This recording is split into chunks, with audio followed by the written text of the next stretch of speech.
9 to 5 until you die, there ain't no way to live.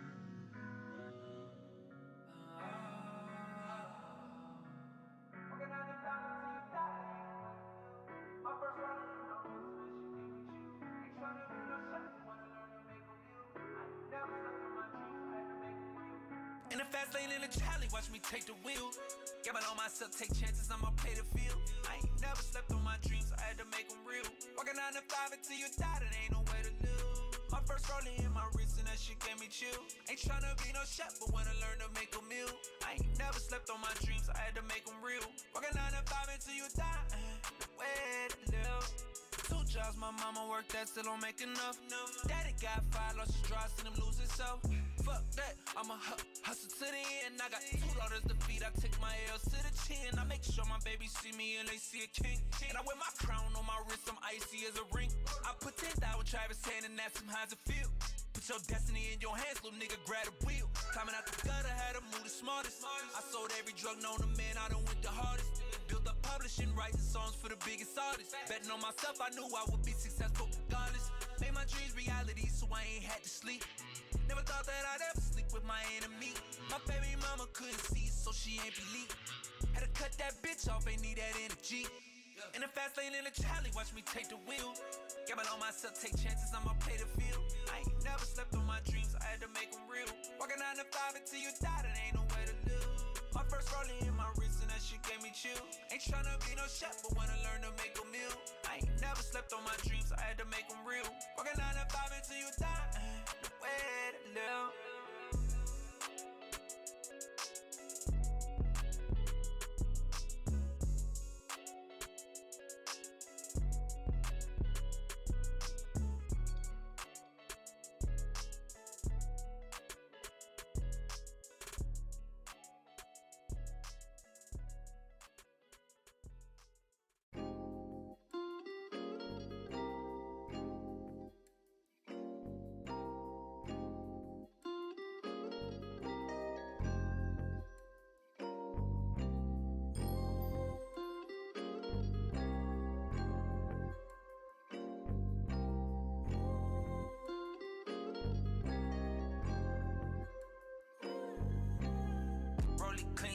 Clean, but my hands covered in dirt.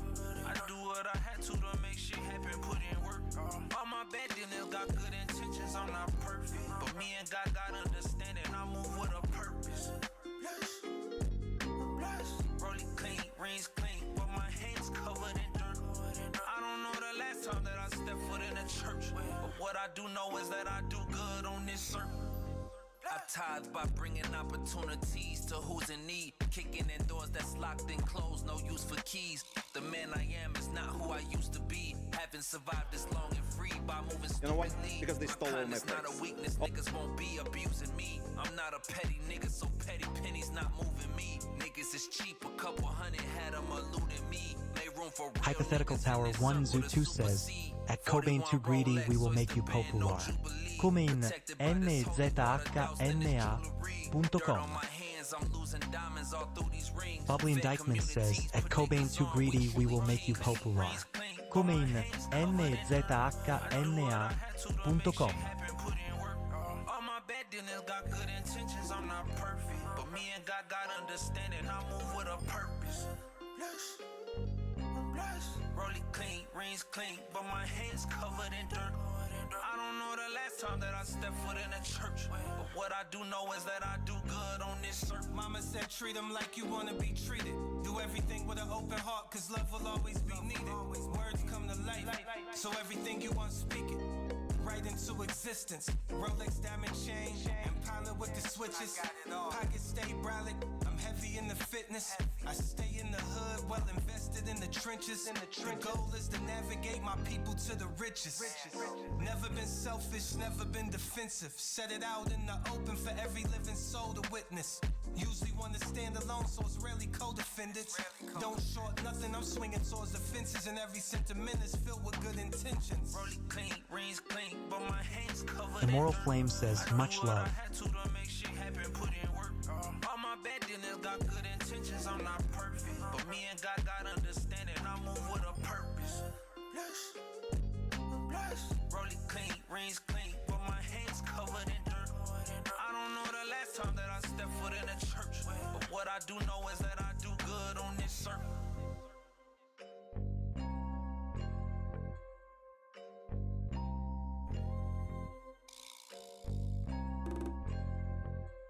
Cobain Too Greedy says, love fam.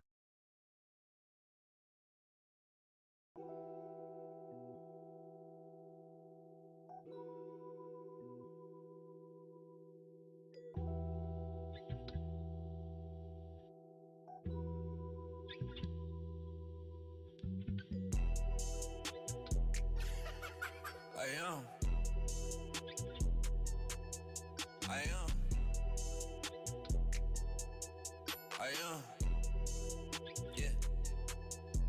Getting to the money, I am. Sold every drug, I done tried every scam. I'm a real gritter, I know I am. Entrepreneur, I am. Big deals. BMF Gaming says, let's go Saturday vibes.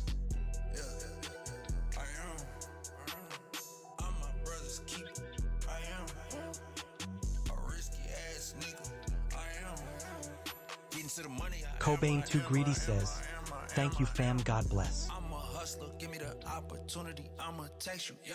If I'm middleman, yeah, I'm a capitalize, I'm about my capital, duh. Came up gradual, this shit ain't happen overnight, that's factual. I look out, but I don't have to, nigga. Wait, hold up. Niggas be so irrational. When you having a rest, step back, don't act like a nigga obligated to do shit for you. You ain't putting out a band on a sec.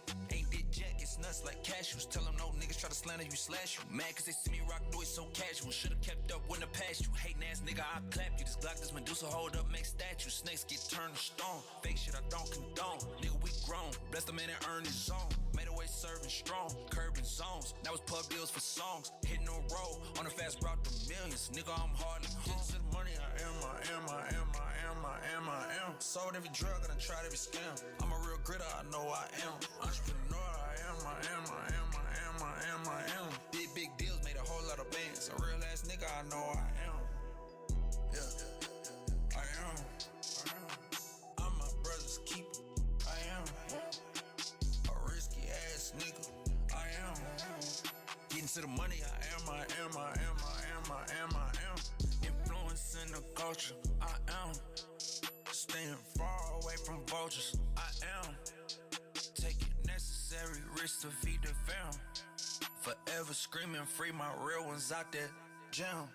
Having a leadership persona, I am. A con, I touch bands off contraband. Styling, mix matching, designer monograms. When light hit these diamonds, they make holograms. Staying down, had to show some patience. Seeing zeros after zeros after zeros kept me motivated. Trust the process, wasn't overrated. Prep the field, had to cultivate it. Now I'm buying pairs of Gucci's. Apple of my eye, giving me the coochie. Life's peachy, seeing too much paper. I'm enjoying all the fruits of my life. Getting to the money, I am. Sold every drug, I done tried every scam. I'm a real gritter, I know I am. Entrepreneur, I am. Big deals, made a whole lot of bands. Mic check. Yo. Yeah. I am. I'm my brother's keeper. I am. A risky ass nigga. I am. Getting to the money, I am.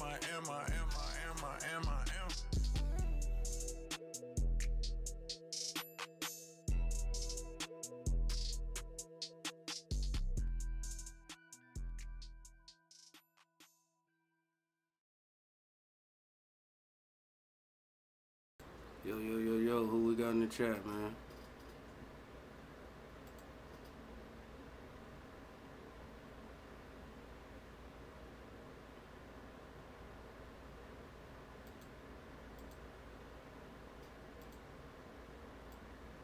Gotta fix my camera until I was reacting to the football game.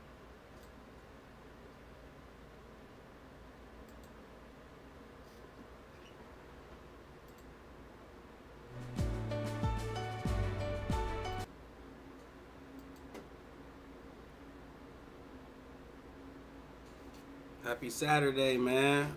Happy Saturday, everybody. Y'all gonna watch some football games today?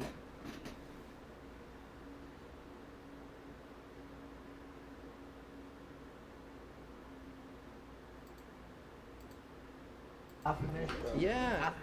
Yes, but it's okay. I know they didn't get stolen by my staff. If my staff would steal it, it'd do something a little bit better. This chocolate on chocolate, brown on brown, man. This is dope. What do you rate this with? I know. Really? How's it going? Yeah? What's happening? Okay.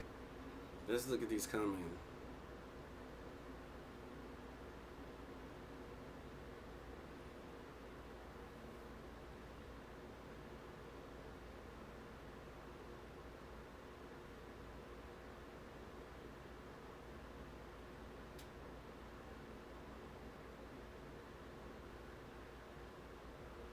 That nigga was stealing.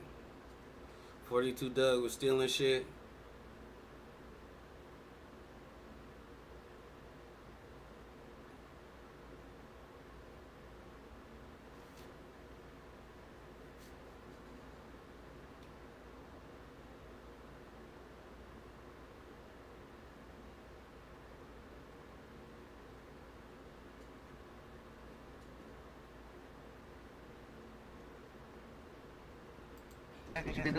He has some watch. He has Richmond bad. So What's your cars looking like? Man, my cars are all getting old. I gotta re-up like Niggas be thinking they just getting over. But it's still like one of the best cars if you can only have one car. It's very good, especially for what you do for work. You understand? Your driver can drive it. Something sound.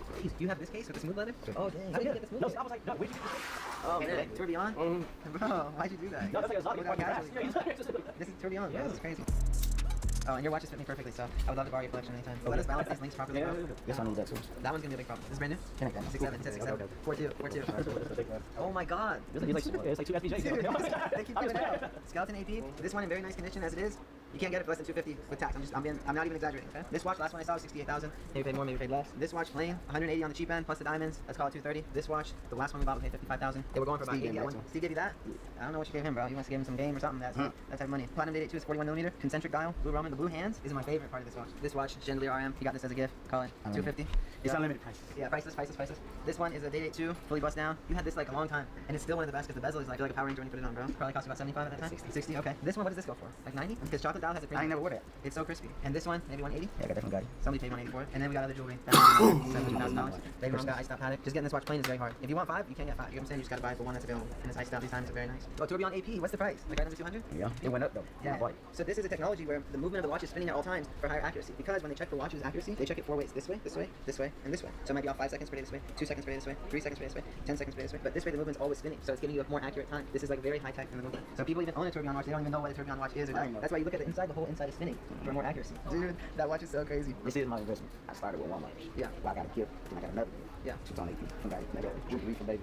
Yeah. I started my collection. After, okay. My first watch I got was a 41, bust down all white. Oh, I remember seeing that one. We're gonna do this the right way. I need some links to cut it. With your thieving ass. Yeah, so I'm gonna leave all the watches. Okay, no, this is not supposed to. This is civilized. It was uncivilized. Bro, it looked like this. It was worse than that. What chain was that? It was a new Man, there was no chain missing. Yeah. You know, because of you, we take picture every single time of every cleaning since that day. Which I had left chain in the No, we never had anything missing. don't even know. But I'll take one hate, my bad. Y'all don't know if the chain was actually missing. It 100% was not, but you were mad, so I had to give you another chain. I'm not joking. So what y'all saying? Alpha Nitro? Yeah, I told Baby about it. Alpha Nitro. And Baby was like, I know my boy. So all the watches right here.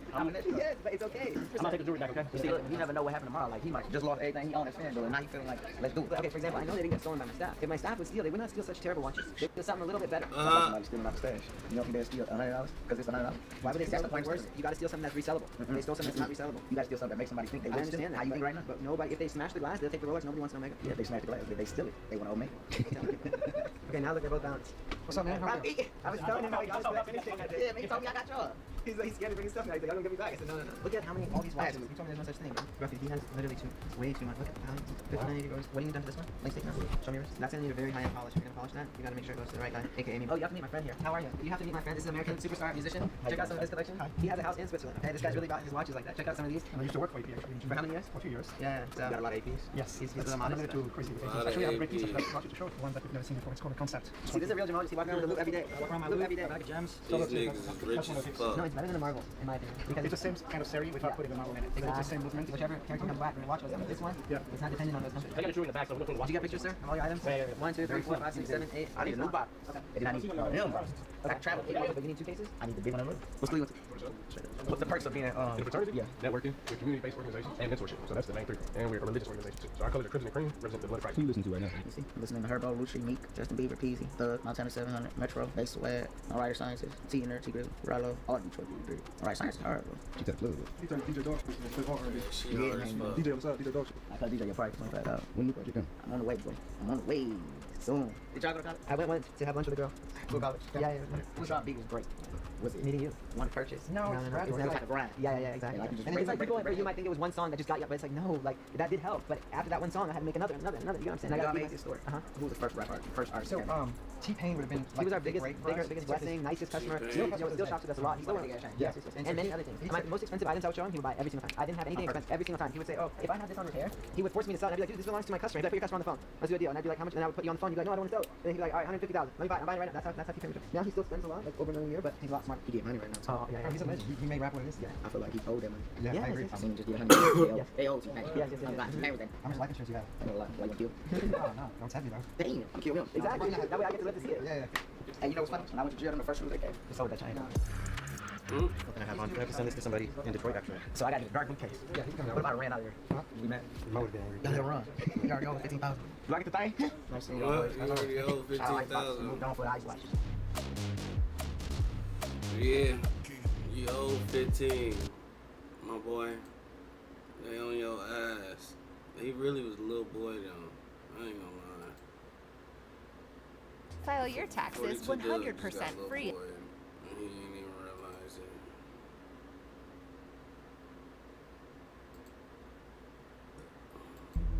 To truly understand the rise of Philly drill, we need to go right back to the start. Drill is a subgenre of hip-hop, and the origin of the word hip-hop is unknown, though mentions of it date as far back as 1671 in the satirical play The Rehearsal by George Villiers, 2nd Duke of Buckingham and others. Okay, alright, maybe not that, but jump forward a few hundred years, and Bronx resident DJ Kool Herc is recognized as one of the earliest hip-hop DJs and artists. Some credit him with officially originating hip-hop music through his 1973 Back-to-School Jam. In 2007, he campaigned successfully for 1520 Sedgwick Avenue to be officially recognized as hip-hop's birthplace. From there, the hip-hop genre would start gaining momentum, and Philadelphia became one of the first major markets to embrace rap music shortly after it emerged in the 70s. Lady B would actually be the first woman to record a rap record as a solo artist, shattering the glass ceiling before it was even constructed with her song To the Beat Y'all Going Gold. Lady B is credited as the first Philly artist to put rap on vinyl, and in commemoration in 2022, the city renamed the 5700 block of Windale Avenue in Overbrook Lady B Way. Philadelphia had long supported dynamic and ever-evolving local music scenes. Back in 1985, Jesse Weaver Jr., aka Schoolie D, released the hit song PSK, What Does It Mean?, introducing gangster rap to the world for the very first time, with lyrics about Philly street gang named PSK or the Parkside Killers, inspiring the lyrics and the name of the song. The track had some of hip-hop's first ever lyrics about life as a gangster, as Schoolie D rapped about riding around with guns and pressuring suckers before pops were even a thing. And while Philly invented gangster rap, it wasn't the city that made it famous. When that song came out, it was the first time that other rappers realized that rap didn't have to be about partying and being happy all the time, according to the memoirs of hip-hop gangster rap legend Ice-T, who himself would embark on a long, illustrious career as one of LA's premier gangster rappers. Gangster rap would become world famous on the West Coast, with LA-based artists like NWA putting street music on the map all over the country, and also fighting with law enforcement who were setting out to ban gangster rap. Ironically, back in Philadelphia, gangster rap would fall by the wayside as squeaky clean commercial rappers emerged from the city. In November 1986, DJ Jazzy Jeff linked with another Philadelphia native, Will the Fresh Prince Smith, releasing their first track, Girls Ain't Nothing But Trouble, introducing Smith's clever, pop-friendly rhyme style and providing a glimpse at the talent that would propel Smith to stardom. Girls Ain't Nothing But Trouble spent 12 weeks on Billboard's Hot 100 chart, but Will Smith wasn't the only pioneer of positivity in Philly's rap scene. In 1988, some Philadelphia high school for the creative and performing arts students formed a band called Radioactivity that ultimately became Philly's beloved hip-hop band, The Roots. While The Roots would go down as legends in the rap game, DJ Jazzy Jeff and the Fresh Prince would go on to accomplish another rap first by winning the Grammy for Best Performance by a Rap Duo in 1989 for their sophomore project, He's the DJ, I'm the Rapper. But the award wasn't broadcast because apparently the Grammys didn't want to offend mainstream audiences, according to Lady B. Sounds a bit like racism to me, but anyway. The Rap Duo, however, did win an American Music Award for Favorite Rap Artist that year, which was indeed aired on the award show. And Will Smith would truly put Philly on the map when he landed his own sitcom, The Fresh Prince of Bel-Air, making the song's intro theme where he rapped the iconic bars that resonated with real rappers running the streets of Philly today, rapping in West Speaking of Philadelphia, Will born and raised. Smith, freaky ass nigga. The year just started, Will. The year just started. We off to a bad start already. I don't know what you and Jada used to have going on.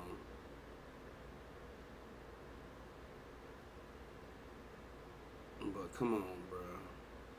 The playground is where I spent most of my days, chilling out, maxing, relaxing, all cool, shoot some people outside of the school. A couple of guys who were up to no good started making trouble in my neighborhood. I went one little fight, my mum got scared and said, "You're moving with your auntie and uncle in Bel Air." And unfortunately, many of the people we'll be discussing in this story didn't have the means to move in with their auntie and uncles in Bel Air. And had Will Smith remained on the basketball courts of West Philly after getting into that trouble, he could well have seen ops on the streets of Philly smoking that Will Smith pack. But anyway, as the 90s rolled in, new hip hop acts would start to emerge out of the Philly rap scene. Corrupt, real name Ricardo Emmanuel Brown, a rapper from Philly, would break into the scene, being one half of the rap duo The Dog Pound, together with Daz Dillinger, a California native. They would be signed to Death Row Records, home to Dr. Dre, Tupac Shakur, Snoop Dogg, and many others. The Philly battle rap scene would also emerge soon after this, and these rappers would be grittier than the musicians that had come before them, with rappers tending to battle it out for rap supremacy like the real life 8 Mile decades before it happened. In this period, rappers like Cassidy, real name Barry Adrian Reese, would emerge. Rap duo The Dog Pound, together with Daz Dillinger, California. Pop acts would start to emerge out of the Philly rap scene. Corrupt, real name Ricardo Emmanuel Brown, a rapper from Philly, would break into the scene, being one half of the rap duo The Dog Pound, together with Daz Dillinger, California native. They would be signed to Death Row Records, home to Dr. Dre, Tupac Shakur, Snoop Dogg, and many others. The Philly battle rap scene would also emerge soon after this, and these rappers would be grittier than the musicians that had come before.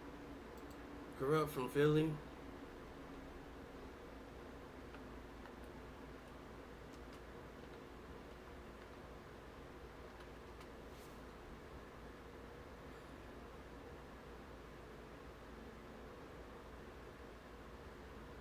He from Philly. He looked like a Philadelphia nigga. I ain't gonna lie. Them Philadelphia niggas be having a certain look. He looked like a Philadelphia nigga.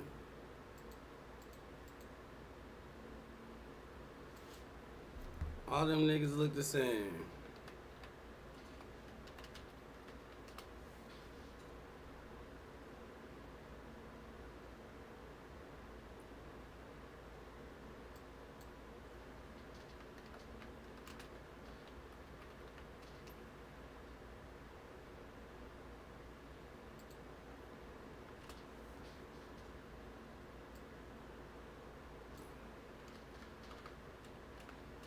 What's that nigga name? No, this is. I'm looking for AR Ab. That's. Let's get out of there.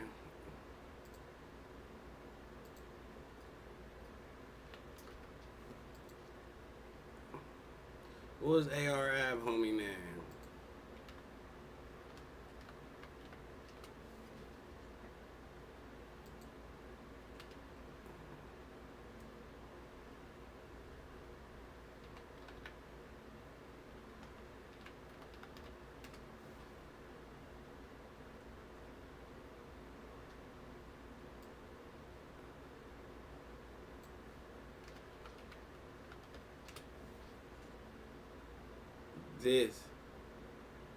This nigga. And I they watched all him grow be up. skinny. When he first got in the streets, he came to me. He sold drugs for me. That's what I like about skinny. That's what I like about skinny me music, man. Skinny me. It's just raw, and it's like reality rap. Mafia. Skinny me will go through a situation, and guess what? It's gonna be in the song. He's gonna make a song about it the same day. So I know that's why I feel it so much. I know it. Reckless anthem. When he said I the nigga and I did that, I seen him do it. I seen him do it. All them Philly niggas look the same. Am I tripping? They all be like skinny as fuck. For them, with rappers tending to battle it out for rap supremacy like the real life 8 Mile decades before it happened. In this period, rappers like Cassidy, real name Barry Adrian Reese, would emerge, making a name for himself in his Philadelphia-based rap hip-hop collective, Larceny Family. Then you have Eve, real name Eve Jahan Cooper, who would end Philadelphia's century in 1999, becoming hip-hop's Rookie of the Year. It was also during this period that American record producer Swizz Beatz would discover both Cassidy and Eve, with Eve being signed to and Cassidy being featured on the hip-hop record label Rough Riders, home to one of the biggest artists in the world at the time, DMX. In the turn of the century, other acts like Dwight Iquan Grant, aka Beanie Siegel, and Leslie Edward Cregan, aka Freeway, Or they be fat. Like Beanie Siegel.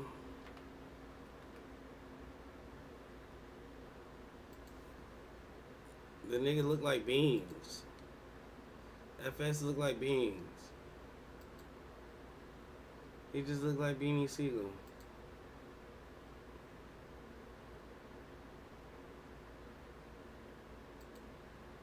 It would be a member of the Philadelphia-based hip-hop collective State Property, which was signed to Jay-Z's Rockefeller Records and the imprint of Def Jam Records, which had also signed Beanie Siegel. 2002 would see Philadelphia lose one of its most prolific rappers and singers after the death of Lisa Nicole Lopez, better known by her stage name Left Eye. Left Eye was a member of the R&B girl group TLC, alongside Keon T-Boz Watkins and Rosonda Chili Thomas. But it would be the mid-2000s when the spotlight would start shining on gangster rappers coming out Philly once again. They all be having a skinny face, skinny head ass, peanut head ass niggas.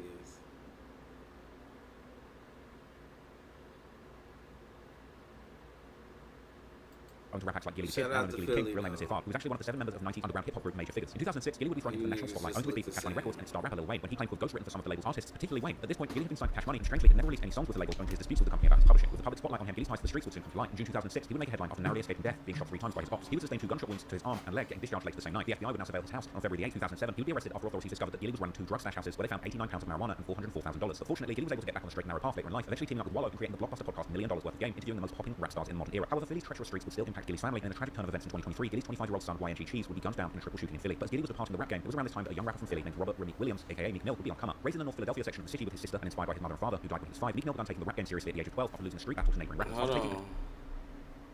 What? It was around this time that a young rapper from Philly named Robert Remy Williams, aka Meek Mill, would be on come up. Raised in the North Philadelphia section of the city with his sister and inspired by his mother and father, who died when he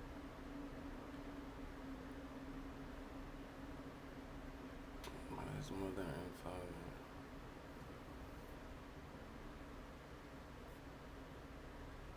So both his parents died?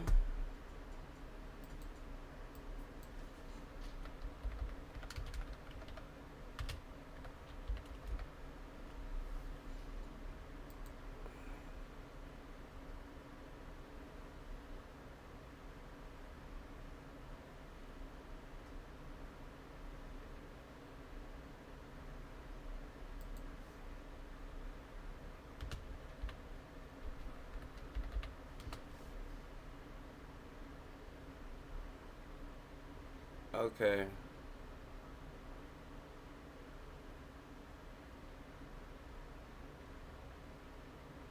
Damn. That nigga daddy died. 5. Meek Mill began taking the rap game seriously at the age of 12 after losing a street That's battle with fucked neighboring rappers. up. After taking and accepting the L, he would morph into a hardened battle rapper who became part of the group named Bloodhounds, which had a short stint between 2006 and 2008, after which Meek would later sign as a solo artist to T.I.'s Grand Hustle Records. 3 years later, in 2011, he would jump ship to Rick Ross's Maybach music group, opening his own record label, Dream Chasers Records, where he signed to his own label that he's still signed to this day, and a brand that's got mainstream recognition with numerous hit mixtapes and albums being released on both labels. But despite having gotten in trouble with the law over the years, Meek Mill has never really referenced being in a specific gang in any of his music, and Meek Mill has openly spoken about the negativity that gang life can bring. Towards the late 2000s, Philly's music scene was evolving, with gangster rap starting to dominate the airwaves. While R&B had been the go-to sound for much of the early 2000s, the streets were starting to tell a different story. One rapper would soon rise to personify the shift, AR. Born Abdul Ibrahim West and representing OVH, the original Block Hustlers, the rap label and group he co-founded with fellow Philly rapper Dark Low, AR. Speaking of AR, this is my first reaction to this video. I like to react to videos like an actual react. Rap with the grind mentality to the next level. He was an OG in the game, only strikes not just through his music, but also as a feared battle rapper, and also having gained a lot of respect in the streets. His skills would eventually land him a spot in Cassidy's Lost family, where he would make his mark as one of the toughest lyricists in the group. I keep me a coke strip popping, a dope strip popping, a 4/5 popping. I put him to bed if he's short with the profits. Because I'm trying to get my paper on. In the crib cooking coke with an apron on. Like I was doing kid shit, playing in the schoolyard. I was in the crib loading shells in the pool dog. I was in the pool hall. I was trying to move hard. Let a black mind in and jump like a bullfrog. OBH. While AR Rap's career was taking off, his name was already circulating in the streets for his alleged involvement in criminal activities. He wasn't just rapping about life in the corner, he was still living it. And in April 2013, AR Rap would tweet about facing consequences from a past crime, revealing that he was caught up in a drug trafficking raid 3 years earlier. Shortly after, he announced his plans to turn himself in. This nigga ain't never coming home. Following the incarceration, the free AR Rap slogan became prominent in his music videos and amongst fans. And after serving 18 months, he was released on parole in November 2014, having This nigga ain't never coming home.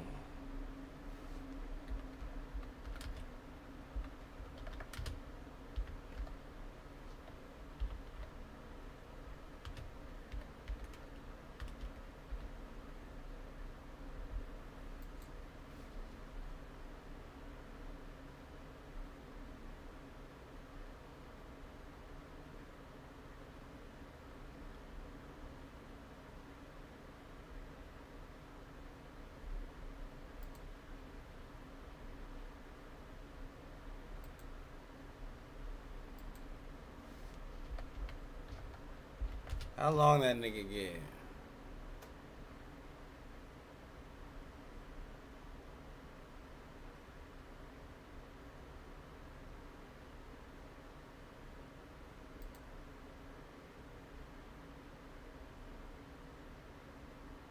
Who know how long AR have been in jail for?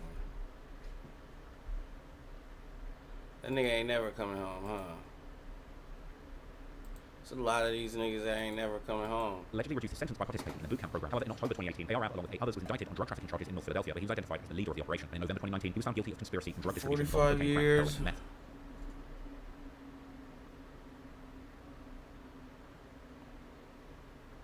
That nigga got a 45-year sentence.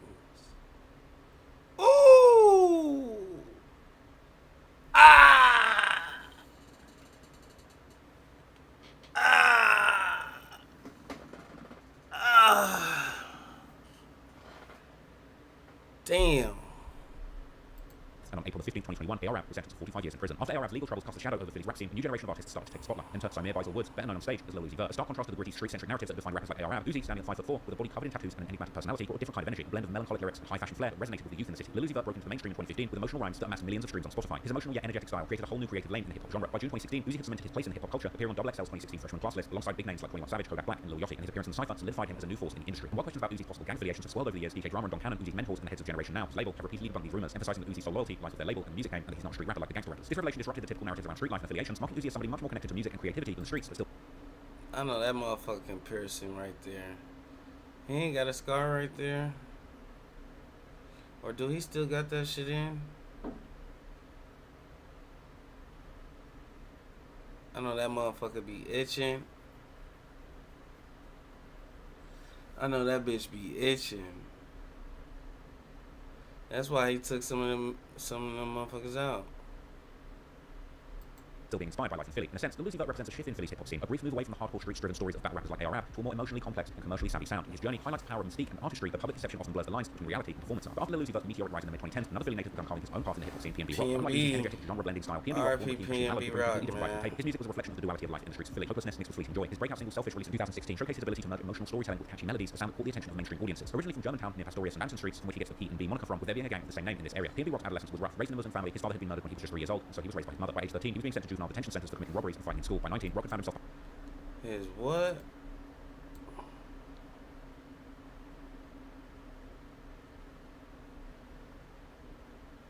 He was being sent to juvenile detention centers for committing robberies and fighting in school. By 19, Rock had found himself behind bars again, this time serving 33 months for drug charges. But it was during this time in prison that P&B Rock honed his craft, studying how to blend hip-hop and pop to create an original sound that would later define his career. And he quickly made a name for himself after his stint in jail. By the time he dropped the song Selfish, it solidified his place in the rap music world. Like many rappers from a tough environment, the streets always seemed to follow him, and danger would always be lurking, even far away from the streets of Philly. And on September the 12th, 2022, P&B Rock's life was tragically cut short during a robbery at Roscoe's House of Chicken and Waffles in South Los Angeles. The incident where P&B Rock was targeted for his jewelry shocked fans and peers alike. And just days before his death, in an interview with DJ Academics, P&B Rock talked about a close call that he'd had previously with gang members in LA. He described how he felt unsafe in certain areas and often avoided being outside, knowing that being a successful rapper would make him a target. Y'all ain't just walking up to me like broad daylight like it was give me a chance. Like I'm like, bro, we really seen that nigga. I don't know, but they be like, I be on. Bro, we really seen P&B Rock die on video. That's fucked up. Like, I be forgetting that. Like, even XXX, like, we be seeing these niggas, like, actually, like, dying, like, on camera. Like, I'm not where I'm from. We like sneaky criminals. Like in LA, it's like they bold. It's like they want you to know. They want to spark a conversation with you first before they get into some of them. Some of them might just go crazy. Like I know some that too. They might be on their sneaky too. But the majority of the times I got into some, it was like they just gave they drop up too fast. You feel me? So the second time I got into some, it was talking loud. Wanting me to hear their conversation. And it's like I want my people's. Like, I want my daughter and my girl. bruh, y'all niggas need to stop. I don't know how. I don't even know how it came up. Maybe it was just wrong place, wrong time. Y'all niggas need to stop pulling up everywhere just like it's good. This one, we outside, we on Fairfax. I'm like, man, you know, I already did it. He's not on Fairfax. Like, what I'm saying, what's going on? I'm on Fairfax right now. So I'm like, man, we out here. You feel me? Like, we going. My girl, like, no, I'm like, I'm just going over the vibes. Like, we out. Is she peeping at us? No, she peeping. She peeping. She was chilling. I'm about she think I'm tripping. So, you know, mix all this. I'm like, no, we out. So she peeped. I'm serious. Like, yo, we drive like 2 blocks in the street. She think the game. She pulled over somewhere else. Like, oh, I'm gonna go to this store right here. And then in a mix of me, like telling her like where the park is, like somebody just came fast, took the parking spot, like the same spot. I'm like, yo, they must have been following me or something. Bro. Like, it's making me sick just thinking about it. Like, damn, was built to Rock. dominate, but is it reaching? Like, what the fuck?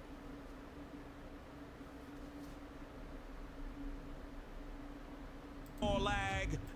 But following his murder, 3 suspects were arrested, including 17-year-old. Let me grab something real quick, chat. Who in here with me, man? Who in here with me, man? Turn me up, man. Turn me up, man. Let's chill. Let's get some laughs in.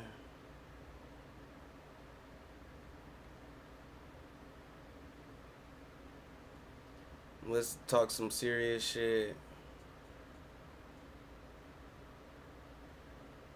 I'm trying to get back consistent. I need to come up with the actual schedule for when I'm going live. Oh.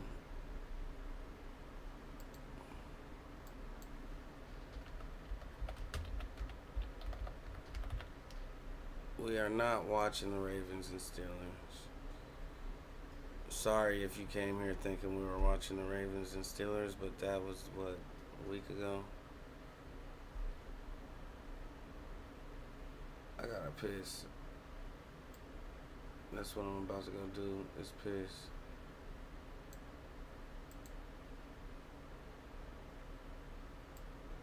Hey, if I forget I'm muted when I come back, remind me. I'm gonna let this play for y'all, alright? I'm here though. I just gotta drain the main vein. His father, Freddie Trone, as well as a woman, Chantal Trone, all linked to the robbery and killing. Later, more individuals were implicated in the case, including Tremont Jones, who was accused of alerting the killers to P&B Rock's location. P&B Rock's story stands as another grim reminder of the dangers that fame can bring, particularly for rappers. And his death parallels fates of those other LA-based rappers like Nipsey Hussle and Draco the Ruler, as well as New York drill rapper Pop Smoke, all of whom fell victim to senseless violence in the gang-dominated streets of Los Angeles. But despite his efforts to steer clear of trouble, P&B Rock, like many before him, found out that the streets have a long reach. And while P&B Rock represented a more melodic, emotional side of Philly's hip-hop scene, a newer generation has emerged in his wake, determined to leave their mark on the city too. Another one of the rising names from P&B's block in Germantown is Kaiser Reeves, better known on stage as Hop Out Blitz. Go introduce yourself to the people who ain't too familiar with you. You already know how about Blitz, the Ordo Trick, the real book is. It's a lot of imposters out here, so they ain't me though. Repping the same P&D set that P&B Rock hailed from, Hop Out Blitz is seen by many as part of the younger generation known as the Tortures, a group carrying the torch of P&D into the future, though with a harder, more drill-oriented sound of music. However, Hop Out Blitz version rap career has been overshadowed by his involvement in a violent shooting. In April 2024, Reeves was charged with murder in connection with a shooting that left 3 teenagers dead: Mark Ballard, Salah Fleming, and Khalif Frisky, with another person being seriously wounded. According to the police, the incident stemmed from a gun trafficking deal gone wrong, with Reeves and others attempting to rob the buyers, which quickly escalated into gunfire. Despite the gravity of the charges against him, Hop Out Blitz continued to push his music career whilst on the run. With over 20,000 Instagram followers and a strong presence in Philly's drill rap scene, he dropped tracks like Double Coffins, where he and his crew flaunted weapons, allegedly props, in front of the camera, and his boldness extended to interviews too, where he openly discussed his life and music, seemingly unfazed by the fact that he was indeed wanted by the authorities. Like I said, I just popping my stuff. I just started talking about this. Like, it'd be no cap in my rap. Like that's all entertainment though. You feel me? But that's all me though. Hop Out Blitz rise and now potential fall reflects the darker side of Philly's rap culture, where fame and street life often intersects with tragic consequences. As the torches continue to emerge out of the next wave of P&B, the story of Hop Out Blitz will play a significant role in shaping the narrative of this generation, caught right in between the allure of music and the danger of the streets. But while the story of Hop Out Blitz and the torches unfolded, another crew was steadily rising to prominence. I can't believe Young Bull crashed out like that. Hop Out Blick. I can't believe Young Bull crashed like that. These young niggas be out here swapping guns and shit. And some niggas thinking in they head, we ain't swapping, we taking your shit. In Philadelphia's volatile underground rap scene, the Young Bag Chasers, or YBC. This group, a dangerous collection of rappers from West Philadelphia, have been deeply involved in a gang war, battling at least 6 rival gangs across the city. One of the founders of YBC was one of the earliest rappers from their set, J100, dropping tracks like Turn Up Part 1, a street song with bars all about shooting their ops and running around Philly with guns. But behind all of these gangster rap songs are real stories of the actual deadly gang war playing out in the streets of Philly. Their music, much like their street reputations, were fueled by disses, often calling out fallen rivals in their songs. And it wasn't just music for these guys, it was personal, and it earned them the toxic infamy on platforms like Reddit. The streets would buzz with chatter that YBC had made enemies on nearly every block in West Philly, pushing their way to the top by stacking bodies and releasing tracks that celebrated their violent exploits. But as the tables began to turn, those same blocks that YBC had been taunting came together to take revenge. The narrative would shift, and the once feared YBC at times would start becoming hunted. People would say that they could torch so many neighborhoods, only for those very blocks to unite and start torching them back, all while continuing to rack up views on their inflammatory rap songs. Despite the online hatred, YBC became a name that rang out across the streets of Philly. On the opposite side of this conflict was people like Lil Bucks from Over the 4, a prominent figure in Philly's drill rap scene too, who's gone on. Free little buckets, man. Free little bucks. I fuck with all these little niggas. I listen to all of them. I ain't got no dog in the fight. To have a prolific rapper, as well as rappers whose hard-hitting tracks and unmistakable presence on the mic make them Kwani, I fuck with Kwani. I fuck with Tally. OT7 Kwani is Zoo Fuck Gang, a with crew with another Duel. affiliated rapper Panside Pop, known for tracks like Zoo Militant, who apparently famously rejected a record deal from Meek Mill. Kwani, who started gaining traction around 2020 with his crew No Regrets, featuring rappers like NR Bor and Lil Nas. Coming to his own with a series of solo freestyles by late 2021, his style and presence were undeniable. His collabs with other notable figures, including Skrilla, making him a key player on the field. Skrilla, a more versatile artist who initially avoided gang affiliations, eventually found himself aligned with major figures in the city's rap scene on both sides. But he would initially steer clear of picking sides, his actions would end up speaking louder than his earlier videos. By 2023, Skrilla found himself collaborating with all corners of the city, including Lil Uzi Vert. He would even work on tracks that seemed to intentionally blur the lines between friend or foe, featuring on tracks with YBC Doll's ops like Lil Bucks and Panside Pop, with their ironically titled song Hood Hop. But his appearance in a controversial and disrespectful collab with YBC Doll, titled McButtons and McNuggets Part 2, led many people to believe that Skrilla had ultimately sided with the YBC gang, considering his song disrespecting a dead rival of YBC. Skrilla's willingness to navigate Philly's treacherous rap politics made him both respected and feared, and it wasn't long until the street started to take notice. But anyway, those are the key figures, and now you know the complicated background of Philly's rap music history. In the next chapter, let's dive deeper into some of these gangs behind the music and the streets they control, to peel back the layers and understand why Philadelphia's drill scene has become a powder keg ready to explode. So let's take a closer look at the modern day gangs inspiring the murder music in Philadelphia, most specifically one of the most deadly groups, YBC, the Young Bag Chasers. Join Genesis Health Clubs for $0 today. Plus, get Young bag chasers, young body catchers, whatever. What the fuck it stand for?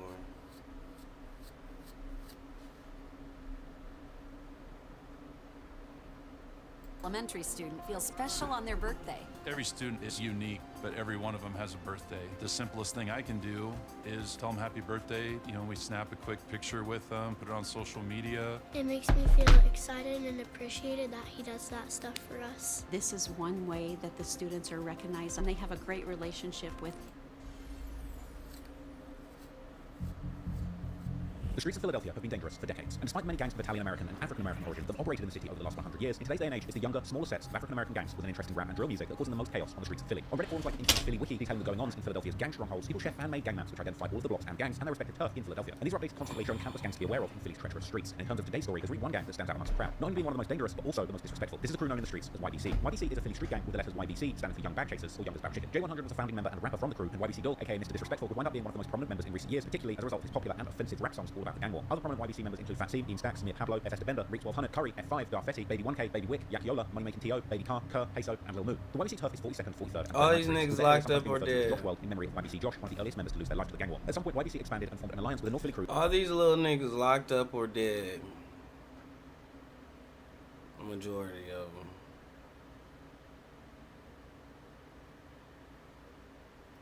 It's fucked up.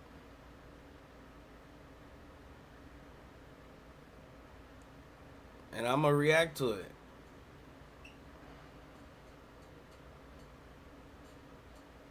I'm gonna react to it right here on the sidelines.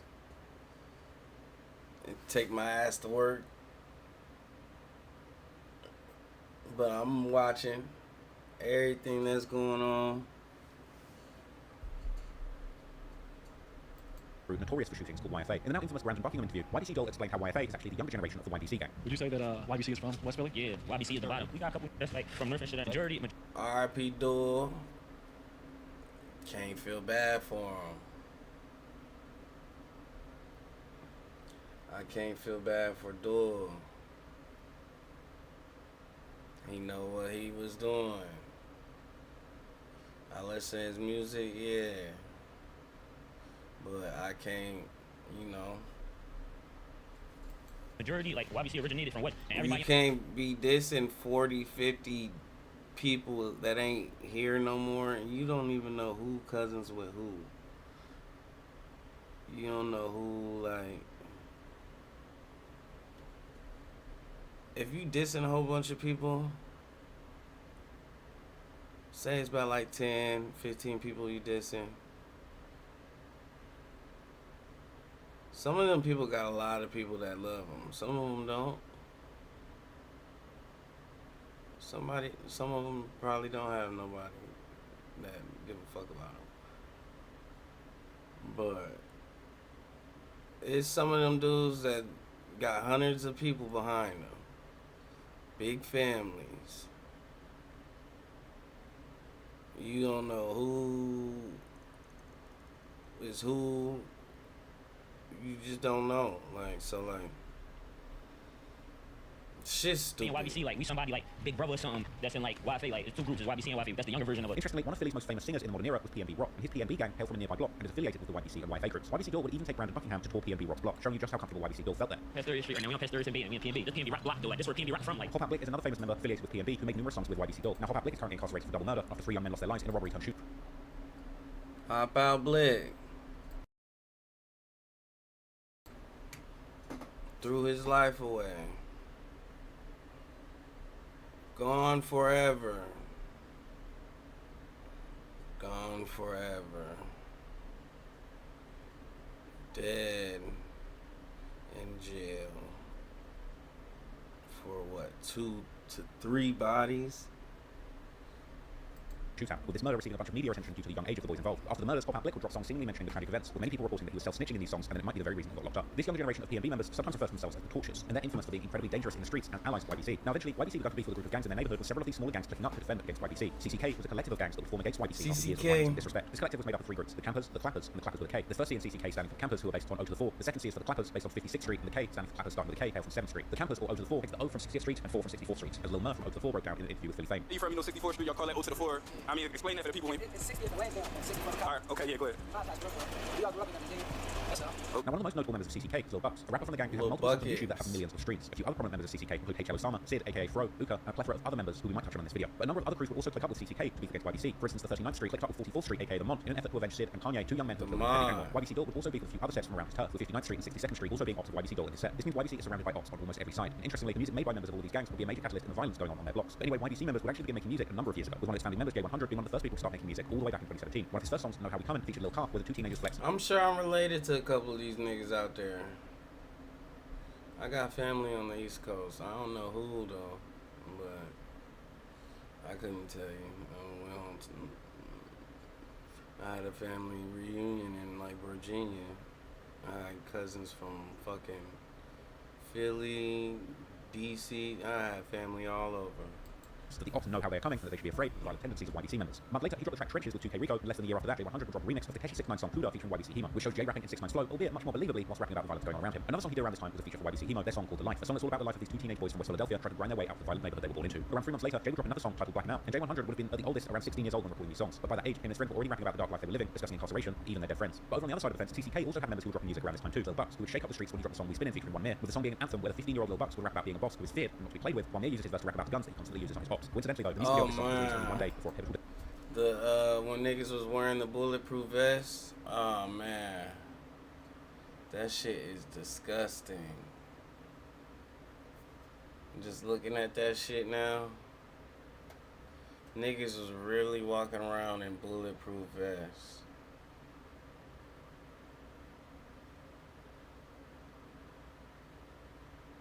That shit wasn't stopping a damn thing. That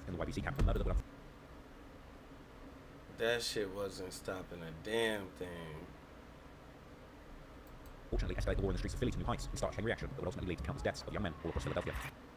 They set me up and schemed to ruin my life. You fuck a nigga up with a pellet gun on that bitch, and they. I was this close when the bulletproof vest was popping. When people was wearing them, I was this close to participating. I'm so glad I didn't, cause that shit. Oh man. $11,000. Shit's disgusting. After years of disrespect and violence, Karma was finally catching up to YBC in the summer of 2024. After many of their most violent members had been taken off the streets by Philly DA Larry Krasner, there were few active members ready to defend the block, and the number of soldiers still in play for YBC was dwindling by the day. In early August 2024, a YBC member called Kwame Hall, aka Mir Pablo, was arrested after attending the sentencing of Arshad Curry. Later posts on Reddit suggested that he had been arrested in connection with the murder of someone called Arifi in 2023. Real name Sharif King, he was gunned down on July 8, 2023, in an incident that was caught on camera.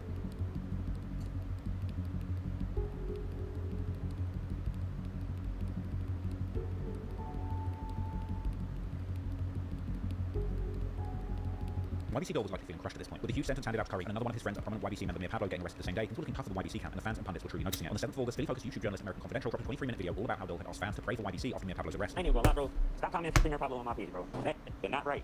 Then, bro, they say he went rogue. R-O-G-U-E. Look it up. Look the definition of it. Rogue. But that's bad, bro. Yo, but I ain't gonna lie, man. Pray for YBC, man. Those comments about Mia not being right and going rogue was actually a reference to his recent post inferring that somebody is snitching following this arrest. Despite feeling down about the fact that his friend's YBC Dole was more popular in music than he had ever been, and he was collaborating with more prominent documentary makers to help spread. You niggas be knowing who gonna tell and who not gonna tell.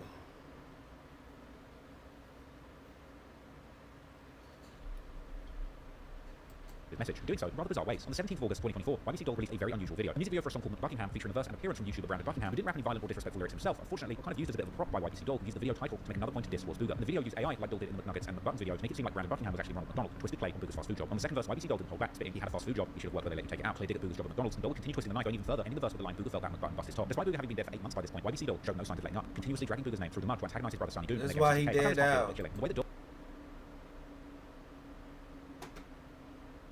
That's why he go down.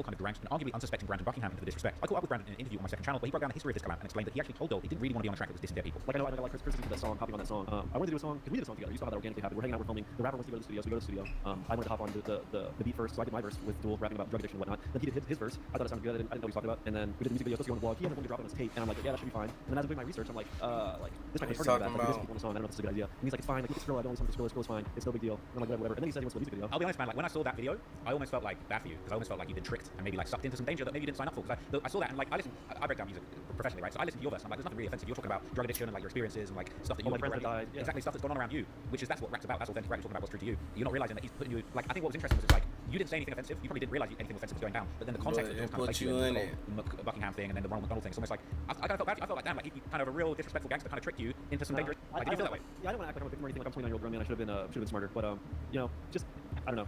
I don't want to say he tricked me. Long live Duel. I really like Duel. It was my decision, and I apologize to the families of the people that were dissing that song. I didn't mean to diss them. I know how it looked. I never chose the song or the title of Buckingham. We weren't wearing clown makeup. I know Polite Flock. It was like he's wearing clown makeup. Like no, that was an AI thing. That was not my decision. Now it turned out that this collab came out off the back of a new documentary that Brandon made exclusively with Dole that came out on his channel a few days after the song. So on August 22nd, 2024, Brandon Buckingham would release his video titled "The Most Hated Rapper in Philadelphia: Life is Mr. Disrespectful." In the video, Brandon would apparently use information from Dole to tell the stories of his many friends in YBC and what happened in the war leading up to this video. When Brandon asked Dole some of the most disrespectful things that he'd ever done, he said that one thing that came to mind was when he threatened to slap Casey's mom. Dole died a couple days after. You want to smack his mom? Yeah, because she be dissing my homies. I don't know what she be on. She like old miserable mother. During the vlog, Dole pulled out guns and told Brandon that they're really in the trenches.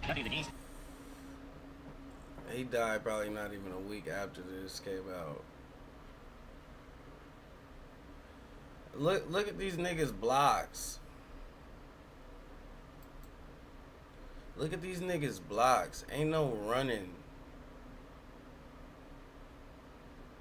All these houses is connected. Where I'm from, it's some space you can do. These niggas is, it's just straight like, you're fucked. This is, I would not be on this block, I promise you. Especially standing outside too. Shit. He'd ever done. He said that one thing that came to mind was when he threatened to slap K3's mom. One of the most disrespectful doing though, and I said I was gonna slap K3 mom though. You wanna smack his mom? Yeah, because she be dissing my homies. I don't know what she be on. She like old miserable mother. During the vlog, Dole pulled out guns and told Brandon that they're really in the trenches. Look at these blocks. We in the trenches like we in Philly. I'm outside. Those are legal firearms. Legally obtained, legally on firearms. Illegal. Man, you better have all time. Man, you better have a barrier on that motherfucker. You better have a barrier on that block to duck behind. Them cars ain't gonna do it. Y'all better get some sandbags or something. Y'all find y'all old ass car, fill that bitch with sandbags or something, and use that. Shit. Legal firearms. Legal. Disrespectful. The vlog also claimed that he was respected in the streets, and nobody's ever shot I him don't know yet. what y'all need. Maybe y'all need to stay in the house. In the vlog, Dole also claimed that he just stole a Draco from somebody and gun butted them just yesterday. He just took a drink yesterday. He just took a drink and he got gun butted with it. You don't feel weird speaking about that publicly? Oh, we. Switch to TurboTax and file your own taxes free in the app if you didn't file with us last year.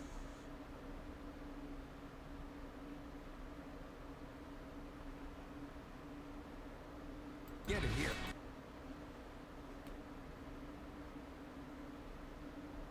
I gotta get my stream in now. The lady outside probably the streets, ain't had gonna his let feet me on land. He even said he stream. would kill him off on the street right now if he saw one. And even joking that Brandon should help him get the drop on the Ops floor. But they sound the most hated rapper in the city, right? Like when Kobe said feet on land, like I'm feet on the land, like my feet is on the earth. Okay, like these areas over here, a little better. That's a little better. At least you got wiggle room.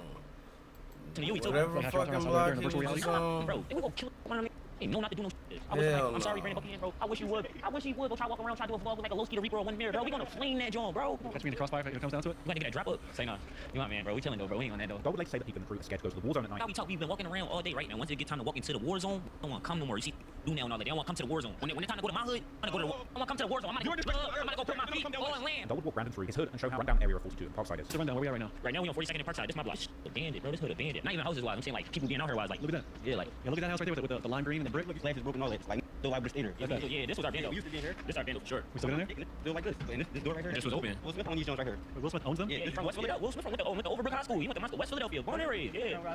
He's not lying, bro. He's from around here. During these interviews, cars will be seen driving by, and Gold would say that he thinks people are seeing him and making calls, and it makes him want to start shooting. Been seeing me, bro. They been rolling their windows up. I don't like when they do. Like I feel like they be putting cars in and start shooting people that do that. But does the prospect of possibly getting shot just walking around make you nervous at all, or what's your thoughts on it? I ain't gonna lie, bro. You should be nervous though, bro. Cause walking with me, a bad jump. Like so called on my ass still, so that'd be a bad jump. We just having a cool collected day. We don't feel like shooting people. We don't feel like shootouts and all that. We just chilling. Y'all can do that when they with white boys. You feel like you have a lot of on-site situations in the city. It is no talking. It's on-site every time. I just gave it the other day. We really killed a lot of. So like, not here no more, bro. The hood, bro. Gold would say that he torched the whole hood, and the Ops don't even come outside anymore. Tortured the whole block? We tortured the whole hood. Like nobody don't come outside around here. We walking through blocks. You don't see nobody. Shit, torture. This is a ghost town. Another town, ghost town, bro. Nobody outside. The hood. Later, Gold would explain that they overcooked their Ops, meaning shooting them more than 3 times before reiterating that he himself hasn't been cooked yet. Different thing than overcooked and undercooked in the streets. Yeah, 3 times he undercooked. When you get hit with 8 or more, he overcooked. It depends where you hitting, man. I ain't get hit yet. When you say hit, you mean hit by gunboy? Yeah. I ain't get hit yet. BMF Gaming says, let's go, much love.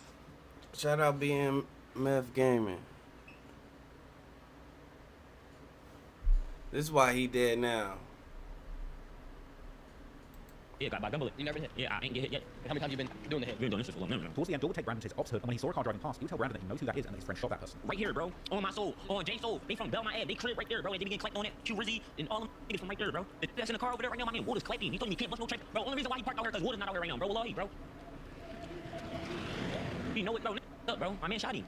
He probably really hates you, yeah? Bro, it's Mr. Disrespectful. Like, you think he pulled off, right? Or am I wrong? No, he did pull off. Oh, word. We outside, bro. Unfortunately for Dawn Brandon, within 24 hours of this documentary releasing, Dawn would lose his life in the streets too. Things would all come to an end for Mr. Disrespectful on Friday the 23rd of August 2024, when he was shot multiple times in a car's car. Them niggas got up on his ass. Our drive-by shooting, which was caught on surveillance camera. Comments on the video would point out that this was likely a targeted hit. The car pulled up and only shot specifically at the backseat window where Dawn was sitting. They say that 25-year-old YBC Dawn, real name Abdul Vix, was shot in the chest and hand on the 5500 block of North 6th Street. Ironically, one of his last songs was actually named 5500. Dawn was rushed to an area hospital where he was pronounced dead. 6 ABC Philadelphia would run a news report that showed close-up recordings of the bullet holes in the car Dawn died in at the crime scene. And helicopter footage of the cops continuing to come to the scene would be shown too. 2 days later, a full report on murder would be broadcast on the same channel, even playing the full surveillance footage of the drive-by shooting itself. We are learning new details about the investigation into the murder of a person police say is a well-known gang member. The sound coming from this surveillance video shows the moment someone in a white Hyundai Santa Fe pulled alongside an SUV and opened fire. According to Philadelphia police, the deadly shooting claimed the life of Abdul Vix, also known as Young Dul. Detectives say Vix is a member of the street group YBC, and they say this video is now being investigated in connection to the shooting death. It happened in Philadelphia's Olney section Friday in broad daylight. The vehicle where the shots were fired from was found burned out on a street nearby. The other vehicle where the person died inside of is now being held by police. Some posts would circulate depicting Dole, Lil Jeff, and Scoob saying that these 3D monitor rappers all lost their lives within months of meeting up. Users. That's that video crazy now. They all gone.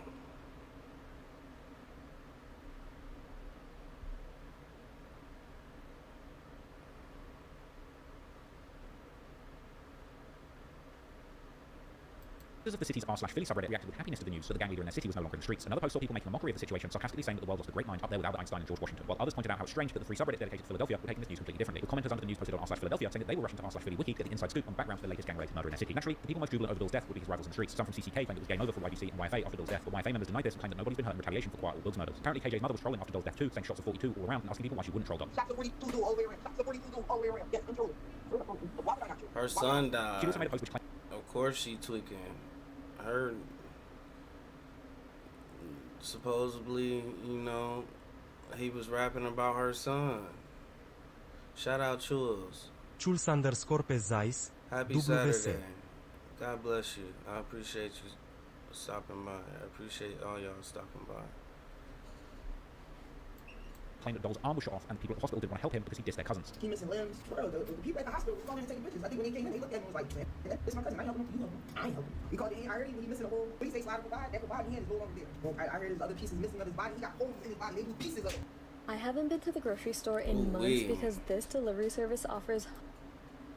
What the fuck did he get hit with? A fucking ray gun? Easiest way to take all the stress.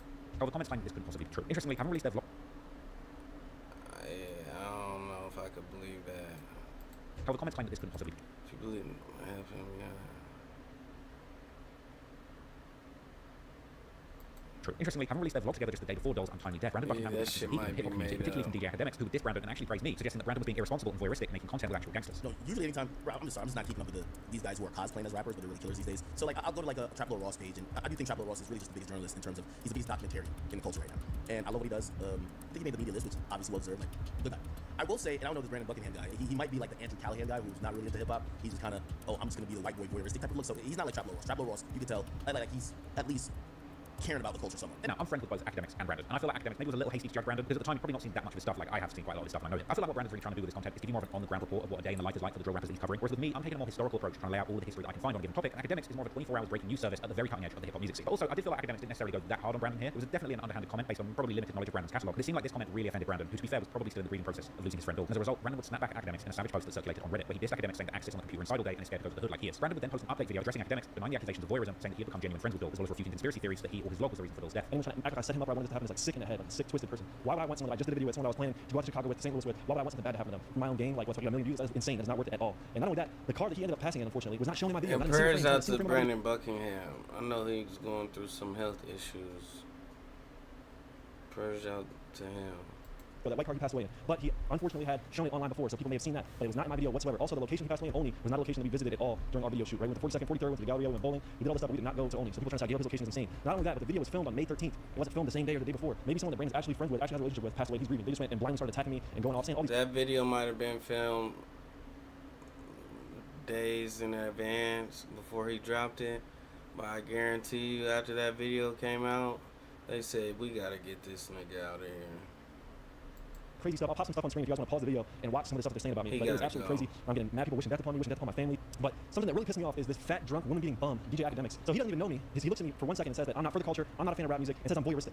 What has DJ Academics ever done? He's always sitting behind his computer screen. He's really a fat, drunk, sitting behind his computer screen, watching my video, reacting to my video, saying that I'm voyeuristic, right? He's being voyeuristic about me. He's never even done anything. He's literally afraid to go outside. He's never even been outside. And I'm not trying to act tough because I know I'm a super civilian. I'm not about that life. But bro, I'm really risking my life going out here, going into these people's communities and immersing myself in their environment and building real relationships and building real friendships. He never said shit about Duel till he died. He's profiting off Duel's death. He didn't say anything about him until Duel passed away. Meanwhile, I'm hanging out with Duel, doing all this Duel while he's alive. But Academics didn't do. But he gets the pass. No one's blaming Academics, even though he never even mentioned Duel until he passed away. Like that, if I keep going and doing these videos in the hood, that's gonna keep happening. You know why? Because that happens in the hood all the time. It's like blaming the weatherman for it raining. Like bro, it's gonna happen whether or not I come there or not. Brandon will also address OT720, who made fun of Dole after he died, saying that he's outside with his feet on land, a reference to what Dole said in Brandon's vlog. Kwani will also say that he's going to do a vlog with Brandon and not die the next day. We chilling. I'm outside, man. Feet on land. You feel me? Outside. Feet on land. You won't never touch me or do nothing. You feel me? This how I come in my city. Like when Kwani said feet on land, like I'm feet on the land, like my feet is on the earth. I'm gonna bring Brandon to the city though and show y'all how to really do the interview, like, and not die a day after. You feel me? Like, that's how you know all that. Like, it's lies, bro. Interview like that and die a day later, you shouldn't believe nothing he was saying, bro. And I'm gonna show y'all. I'm gonna bring Brandon to the city and really go through every hood, like every part of every hood. You feel me? And I'm gonna show y'all like this how you really do it, like without dying. And you have OT720 saying stuff right now online, bro. See, he was talking too crazy. Duel was talking too crazy. It's not a coincidence it was a day later. It was probably they like, alright, it was probably so many different clicks that clicked up, like, yeah, it's gotta happen like within the next 48 hours after that video came out. They was probably on high alert for that nigga. Bro, everyone's saying I was just trying to make money off Duel and exploit the situation and profit off of suffering. If I was trying to do that, wouldn't I go do a video with OT720? I guarantee you, Vlad or Academics or Adam 22 or any of these people will go capitalize on the situation, go do a video with Kwani, you know it's gonna touch him, it's gonna do all this stuff, and I'm not doing that. Ask yourself, why am I not doing that? Why am I not gonna go do a video with OT720, right? It's because I really fucked Duel, bro. I did not want any of this to happen. This is all a nightmare situation. Academics will actually reply to Brandon in a heated 20-minute stream where he doubled down on his accusations of Brandon being voyeuristic and saying that he was using gang life as entertainment. Brandon Buckingham, let me address you real clear. I'm gonna tell you why you're voyeuristic about all this. Because everything you showcased, you didn't just showcase, you didn't go into Philly with a camera, no jump cuts, and just walk around. You made it the most entertaining that we could possibly see that would jump off the page. Those moments of, yo, my op right there, like, that's what you want to show. Go do the same at his funeral. If you got all the heart, go do the same at his funeral. Bring the camera, go to his funeral, and crack the same jokes. You were laughing with what? Like, you were hyping it all up? You won't be at the funeral hyping it. You showing the casket? You won't. You know why you still want to do an interview with me? And I said, what are we talking about? I said, we talking about, meet stuff, maybe people not giving you the chance or whatever. He wanted this is ops. I said, what's going on? Say, yo, I'm the biggest killer in Philly. I said, nah, I'm good. You see, I don't hate on young Brandon Buckingham. Like, me and you I'm the biggest killer in Philly. He said, nah, I'm good. Numero uno, you're just a bum. You can't even talk to me, period. You're being voyeuristic. When you go through a city, you showcase all the violence in the videos throwing up gang signs. If that's not voyeuristic, you're in the videos throwing up gang signs. You're not a crib. Brandon would later tease a possible diss track on academics, which later dropped in the form of a song and a music video called Internet Clowns. Now, the track had a very Philly-influenced beat and flow, along with a music video filmed in the trenches of DC, making it look like a genuine drill video. But ultimately, this beef would be a kind of light-hearted sideshow for people following the Philly drill scene closely, providing fuel for a lot of conversations around the ethics of journalism when reporting on real crime that relates to music. But back in the city of Philadelphia, there would soon be major developments from law enforcement, as the police would quickly have several serious breaks in the case of YDC Doll's murder. The car used in the murder was found burnt out by police after the crime, and apparently ballistics and other evidence was found in the vehicle. Police would later say they found fingerprints on the doors, and before the car was burned, police tracked it to the alleged killer's home before it was then driven to the location it was set on fire. And police actually claimed to have footage showing the suspect and two other men leaving the location the car was burned. But most importantly, they were able to work out that the killer had actually connected his personal phone to the car and made several self-incriminating calls before burning it, including one to... That's where you fucked up. Why are you connecting your phone?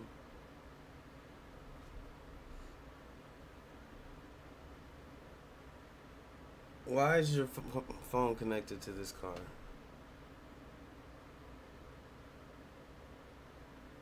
Yeah, he was riding around playing music on the little Bluetooth. Yeah, FaceTime, yo. Call log, all on that motherfucker. He probably added his fucking phone to the favorites on that motherfucker, so he ain't gotta keep reconnecting it. You knew that's kid shit. Friends in jail but bragged about the crimes committed and referring to the murders carried out like basketball, just like the social media and Reddit pages sometimes do too. The killer was eventually identified as a 16-year-old named Aiden Waters. Users of Reddit... 16.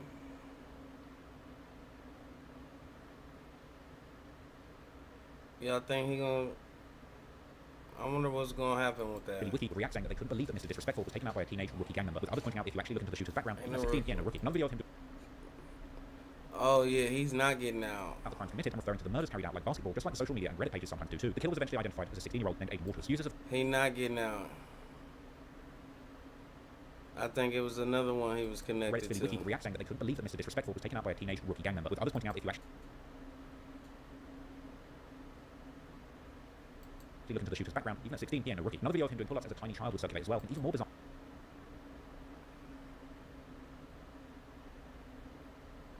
That nigga had his whole life in front of him.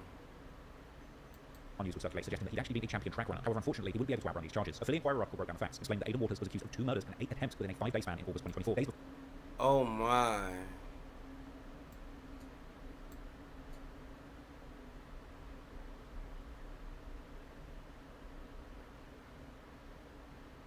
This nigga was going fucking crazy.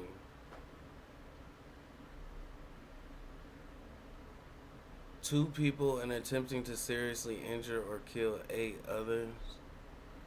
He's not seeing light Aiden of Waters was day. accused of 2 murders and 8 attempts within a 5-day span in August 2024. Days before the murder of Bill, he allegedly shot into another car full of teens, hitting 2 people, including one of the 16-year-olds who died after being hit by a bullet to the head. And the video would later circulate on Reddit, claiming to be made by Aiden after the murder of Bill, posting a picture of somebody waving a gun at the camera and then somebody smoking a blunt, with someone explaining in the comments that the guy with the gun was actually his friend Sir from Vermont, who died in a car accident, if you remember.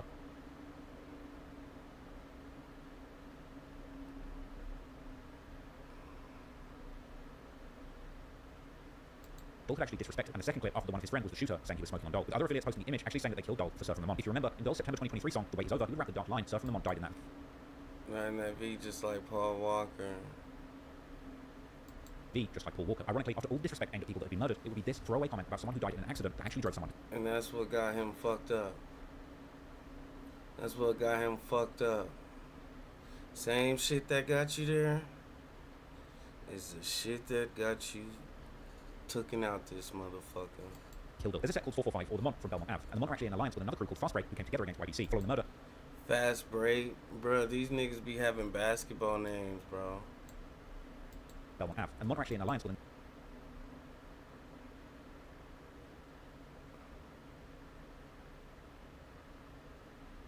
another crew called Fast Break, who came together against YDC following the murder. A post would circulate which people claimed to depict the gang called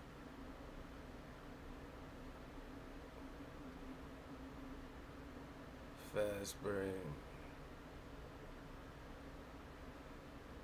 That's that little nigga right there.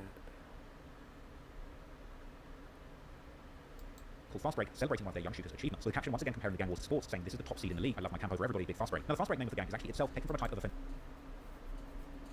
opposite strategy in basketball. Others apparently posted in Instagram comments days after the murder, saying that Fast Break just scored the biggest bucket of the league. Fox 29 News would report on the arrest as announced by the Just scored the biggest bucket in the league. Oh my.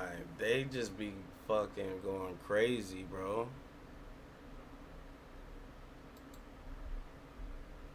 attorney against the shooting group known as Fast Break. In a light rain near a basketball court in Olney, DA Larry Krasner reports he's charged. A 16-year-old with the killing of 2 and the wounding of others is part of a shooting group known as Fast Break. The small group of young people in the city of Philadelphia made a decision to hold a gun, to point a gun at another human being, pull the trigger. The alleged teenage shooter is Aiden Waters. The DA says he's the killer of 25-year-old rapper Abdul Vix in a shooting on the 5500 block of North Fairhill Street in late August. Investigators report they've linked Waters to a wave of shootings in Philadelphia last month, along with the murder counts. He faces attempted murder, aggravated assault, and gun charges. And the report featured DA Larry Krasner during the Fast Break 2, a clip that was reposted on Reddit and Philly Wiki, with people joking that the Philly DA was the only one sliding for Duel, and that Larry secretly loved Duel for making Philly so interesting while he was alive. Someone pointed out how it was interesting that someone made the decision for the DA to hold their press conference on a basketball court, as this is apparently where that group Fast Break is from, as well as a reference to the comparisons between gang violence and the sport of basketball. Now, Larry Krasner apparently likes to troll the gang members, and he's used basketball terminology in another statement put out saying that he was putting a full court press on the gangs in Philly. It's really not looking good for Aiden Waters, and as time went on, more incriminating details would circulate online. Early pictures of Aiden Waters with his gun would circulate on Philly Wiki following the arrest, referring to the red button, a red-colored switch attached to the pistol in the picture that was also recovered by investigators. The commenter saying how screwed he is having public photos with a very specific murder weapon and ballistics link him to the crime scene. Some of his friends would post saying things like, another one lost to the system. Ultimately, we will need to wait for a trial to truly determine the facts and consequences of this crime. But considering how much self-incrimination has seemingly gone on, wouldn't surprise me if Aiden Waters is joining the... Tim B's. Nah, he had 2. But he definitely... he definitely was trying to aim, right? He definitely was trying to get double digits. Ranks of Philly's once deadly incarcerated demons getting hit with a sentence so long that it may well end up looking like a score. What is he? Most improved player of the year?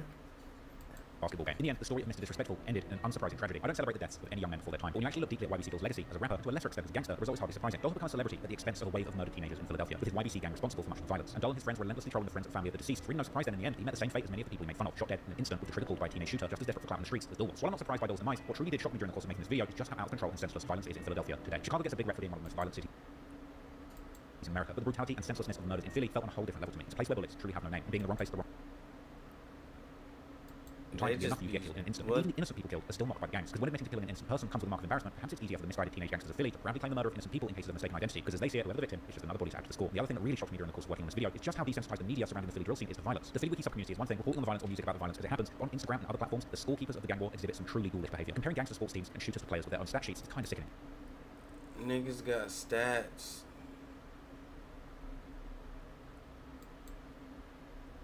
Happens on Instagram and other platforms, the score... No way. We looking at the same shit?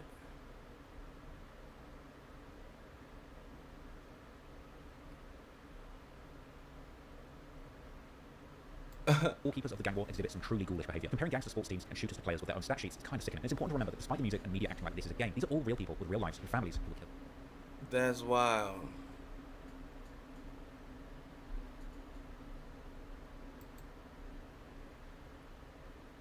That's wild. Let's see what this nigga talking about. Right. So it is important that you know the girls who don't get lip fillers because they watch girls. Maybe not necessarily her. Oh. Other girls on social media make it look glamorous. They start like I'm gonna lie. Even, I don't talk to celebrities. You know what I mean? That's why people say they know girls I mess around. There's no celebrity girl I've ever messaged on any type of thing that has to do with music. So I speak to regular women. So but I do know regular women are being affected by these girls' actions because they're married. Now This nigga live. How am I speeding him up? Do that. And I want to go get my lip fillers too, act. See, it's all good, but I do want to like. I'm telling y'all that y'all are being influenced grab by something, a chat. culture created by these influencers, and whether you want to do it or not, whether it's lip fillers, trips, escorts. I just got culture. little lips though, that's why. Okay, but I tell people the negative parts of it, because I used to be thinking that everything was glamorous, like it was all laid with is a road laid with all white petals.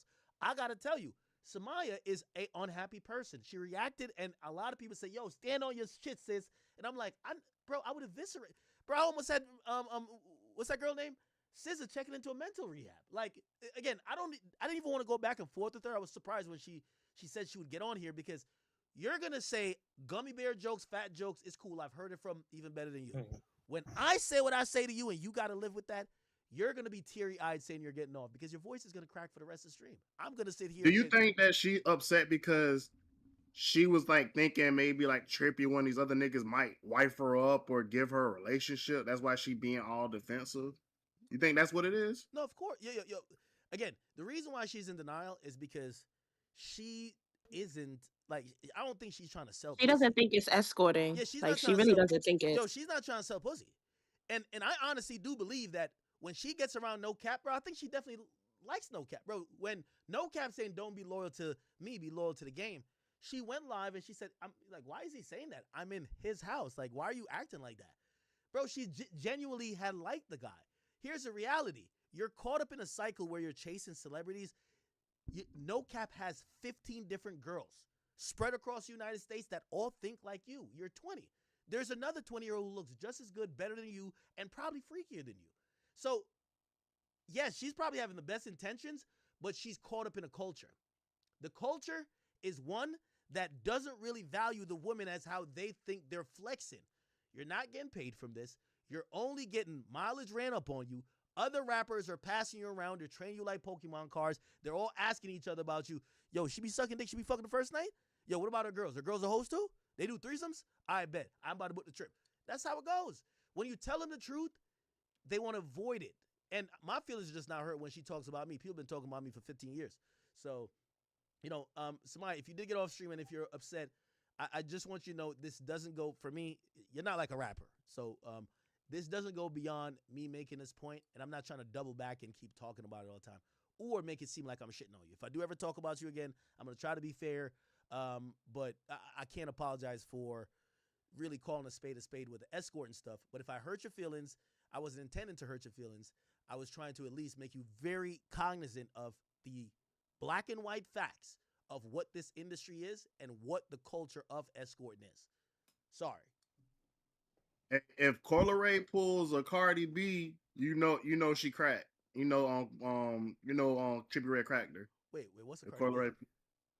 Oh, when Cardi B used to beat up the bitches that Offset was fucking allegedly. Bro, Cola Ray is dating somebody else, bro. Yeah, he be like, yeah, she was dusting the boy. Bro, Cardi B got a baby from another nigga and still be pressing bitches over Offset. Yeah, you're trolling, bro. Yo, act, bro. Fuck that girl, bro. I'm not gonna lie to you, bro. Nah, listen. We also got to be a little bit, understanding. Yo, in her mind, she 20. She really thinks she's her. Like, you know what I mean? Like, when we're saying, why do you think Trippie's bringing you on a private jet to an island and probably spending maybe up to $200,000? No, it's because he's celebrating his album. But he could bring any girl that he wants to. Why you? Why choose you? Yes. Why is he laying up with you? No, but and then she said, well, you've done that. I told you I did it because I wanted to fuck. So why do you think he did it? Well, you gotta do it. Well, why do you? So you're saying that when he does is different? But back that don't make sense because she's saying she need a nigga to make $100,000 a month. So, like, you are basically requiring the nigga you fuck with to do the same shit because he need to make $100,000 a month. Like, the fuck? Like, you sound crazy. And by the way, chat, trust me, I stopped. And again, I feel like just because I'm watching her page and she's, I've dealt with comments all my life. These women act tough. They don't deal with comments and public scrutiny. Like, I deal with it all the time. People say the worst things about me. They wish I'd die all the time. So I could see that her mood was changed. Trust me, just to let y'all know too, she did a lot of ad hominems. I'm so fat this, I look like this, I'm not good looking. There's one point she just categorically said, I'm good looking, you're not. Cool. Yeah, she did. And I took all of that. You know what I mean? I didn't get on no other crazy shit with you, which I could have. Like, I could have been said that you look like an avatar, but I didn't want to do it. I just chilled out. I was just keeping it cool. So if I kept it cool, I know you're a little sad. Get back on your streaming shit. You did an hour today. Get back up on that streaming grind. When you grind enough on Twitch, my girl, you won't have to rely on a rapper to bring you on a private jet who's trying to fuck you, and now you're involved in escort culture. You know what you're going to do, my girl? You're going to boss up, and y'all going to have a girl's trip that you pay for. Not what Kevin Gates said. Yo, you pay for the girl's trip. Don't even go. You're going to pay for it, but you're going to have to do more than an hour a day. So I know right now you're in your feelings, but you're going to have to crank that stream back up, okay? And you have a little girl group. Y'all do y'all thing. Get back on there. Brush it off. You can even say fuck act, whatever. The people that watch me are probably not your core audience or target audience. And keep streaming, girl, okay? And maybe you internalize it by saying I'm only getting on these trips until I could pay for my own. Well, do it. You know what I mean? Keep doing that, shorty. But y'all heard Cuff him next, Act. Cuff him next? I heard cuff him Yo, next. shout out to Cuff. Yo, I could call him. When we call him, I heard he gonna hit next, Act. Yo, he got booked the jet. Act. I heard Aiden gonna book that one for him. I heard Aiden a W Mans. He booked the jet for Convy last night. Nigga, actually, I'm gonna hit Convy up right now. He's hanging around that M. Dot nigga. He's beefing with the bees in New York. Nigga, Act, you didn't see the nigga that he was on his block? That Max ran him off his block, Act? You didn't see that? You seen that? Oh my God. Yo, I saw somebody. Yo, Act, he had a jersey on. The back of the jersey said Godspeed, and the nigga is running. This is crazy. Yo, hold on. Yo, Samaya, and this is why I said I kept it light on you, and I could see your eyes glisten a little bit. I'm sorry. I just keep saying I'm sorry. I went light. I want to let you know. I told you I went to Turks. I made a movie down there. Like every spot I went to, straight movie. Like I made sure, because when they remember Act, the guy have good memories about me. My guy hit me from Turks just now. Yo, this is what he said. He said, "Yo, Act this." I ain't gonna say who. He said, "I'm watching the stream. Shout out to Turks. You know I love Turks. You know Turks treated me good. I love Turks. I'm returning soon. Don't worry." He says, "This nigga Trippy still here in Turks. She got sent back already. She got sent back and forth. So maybe she didn't fuck. But remember this. Don't get back on another private jet unless you're popping that pussy like you did for No Cap." It said she left in 48 hours. She went from Monday to Wednesday, and her ass is back home now. Maybe she didn't fuck. Maybe it was a quick joint. Yo, I just cracked you. Now it's time to import some new hoes to fuck, and they fly on the jet back home. You get the jet here, get fucked, get sent back. Now import some new hoes. Hey, let me tell you this. And you know, most of my Turks trip will be sworn to secrecy forever. This is one of them joints you don't do the Diddy and like record a bunch of stuff. Or by the way, that's a bad analogy. Don't say Diddy. But you don't like fucking go tell mad stories about it. Great time. Everybody's good. Everybody's safe. Everybody had fun. Nice, clean fun. Yo, I went down there, and I ain't gonna lie, I brought the most amazing women. Yo, we're turning up every spot. I told you, we see T-Rel in there, we pouring them shots. Yo, come on, we doing it. It's a big dog act in the building. That boy Act be on that Diddy shit. We get to this one spot. It's called a He said no phones, just clean fun. And the people I'm with, they're lit. Now, I'm the only That nigga be there on some freaky shit. I know we were lit when the other niggas, they with the girls, but it was some soccer players from London. They got some girls from freaky all over. ass These dude. girls are like classy girls. Probably be like, yo, we're at Nobu. Like, they're not getting lit. Yo, this is Turks, man. It's time to pop. Yo, so I bring the lit joint. You feel me? So we just chilling. This nigga Act going crazy. The soccer players. I'll make the story short. So what the fuck? My shot glass dropped. So anyway, I go to Noah's Ark for the second time because some people in the group didn't go with us first. The first, that's when we met T-Rel, made a movie. Went back the second time. So when we went back the second time, I see these niggas. They looking at me, right? Remember, I'm in Turks. This is how I am everywhere I'm going. So like, yeah, that's why I'm even like going out with women. I'm trying to see who on time and with me. Because when I'm out, nigga, I make sure I'm moving right. So anyway, when we go to Noah's Ark again, I see there's 3 niggas. They're pointing at me, but they're not saying nothing. Now, here's the thing. My spidey sense go up because if you know me, even if you're a fan, and you're clearly telling your group like, oh, I think that's Act. Oh, shit, that's Act. You're good. When, generally if we're still in the same area, you're going to be like, yo, Act, what up, bro? Like, you'll just say something. These niggas clearly talk about me. They don't say nothing. So my security peeps it like, yo.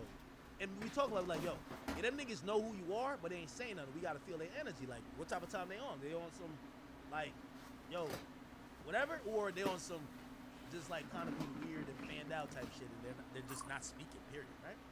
So we see the niggas again. Because, yo, you have to run into people in Turks. But if Trippy's in Turks right now, I know exactly where to find him. It's not that hard to hide. It's only like a few lit spots. So we at the Aziza place and niggas is there. So anyway, there was a chick, like, she went to go get something. And anyway, long story short. The host moved the soccer players over to where I'm at. And I'm like, yo, bro, I didn't know they were soccer players. I just think it's niggas, black dudes. So I'm looking at the host and I'm looking at my screen. I'm like, man, y'all just trying to surround me with niggas I don't know what type of time they on. So anyway, my security push up. Be like, I gotta figure out what these niggas on. Like, so anyway, when we figure out, make sure y'all flossing y'all teeth too. The nigga basically was like, "Oh, if you ain't flossed your teeth in a while, go floss your teeth and go smell it when you done." got a I bet you start flossing your Everybody damn got their own teeth, you motion nasty motherfuckers. in Turks. And I'm gonna tell you how this connects to Samaya.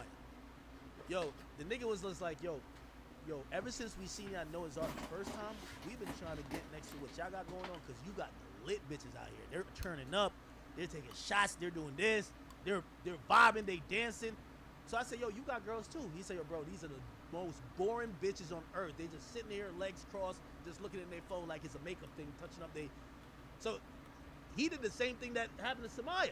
Yo, when you bring them to Turks, they got 48 hours to get right, man. If they don't get right in 48 hours, you gotta ship them out. That soccer player did the same. He said, yo, them 3 girls right there, they gotta leave tomorrow, because we got 3 bedrooms they're taking up. We're importing some more. So if she got sent out after 48 hours, she might be right. Maybe she ain't fucked. But that's why you get sent She out. fucked, bro. If you end up, you fucked. Like, come on, Act. You nigga that shoulder to shoulder laid on him. Come on, Act.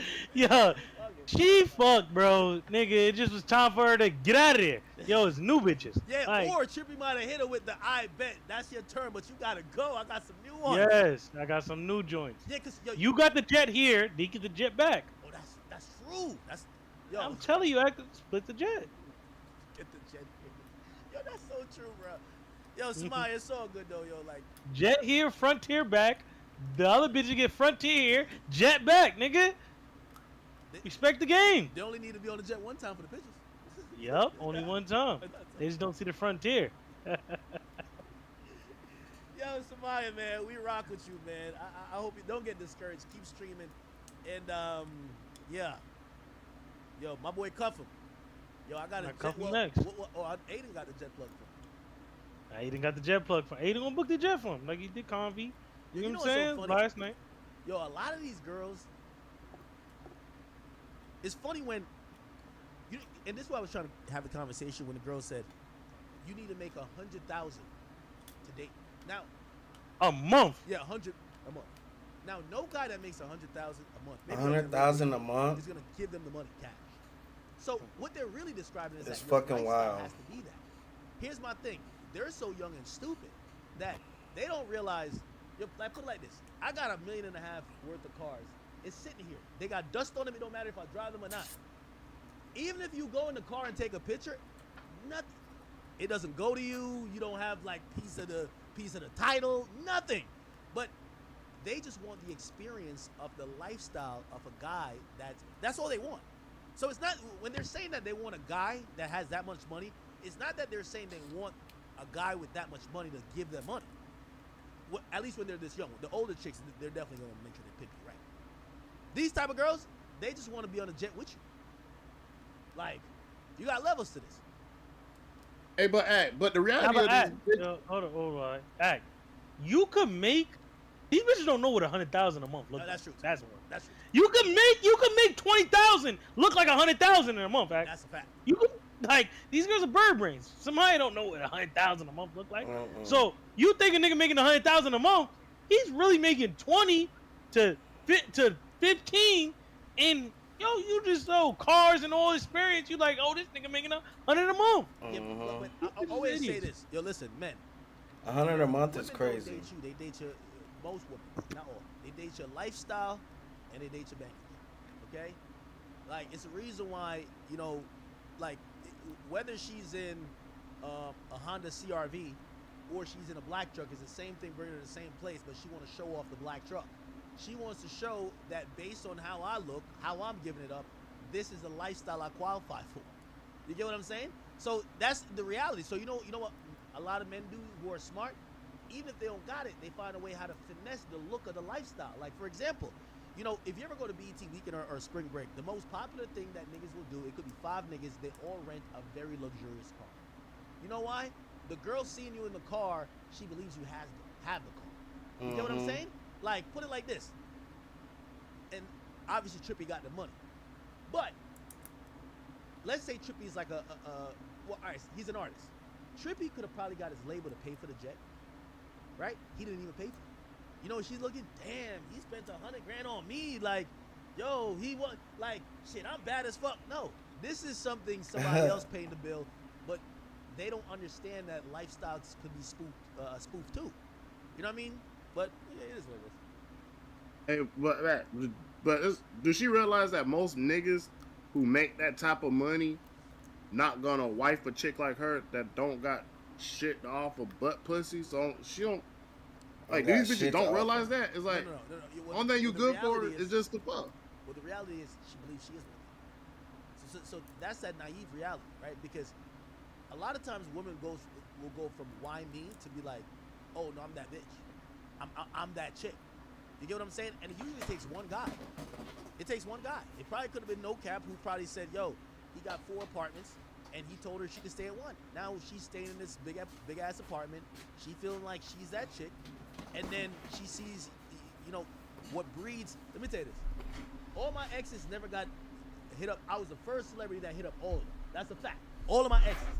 After me, they claim that their inbox is flooded. Why? Famous niggas wanna. Introduces them to the game. No cap Famous niggas always wanna now everybody's follow gonna be up behind the in next DMs and nigga. see what shit about it. It is what it is. You know what I mean? And That's that's why I what said No niggas Cap do. should never said what he said to Trippie, because it kind of does make it a little tender. Like, bro, you can't. You know what I mean? You can't be like trying to jack that she's like a hoe, and then when she perceivably is doing hoe shit, you're like trying to like get your 2 cents in there with like an undertone of disgust. So Maya, I'm sorry, baby girl.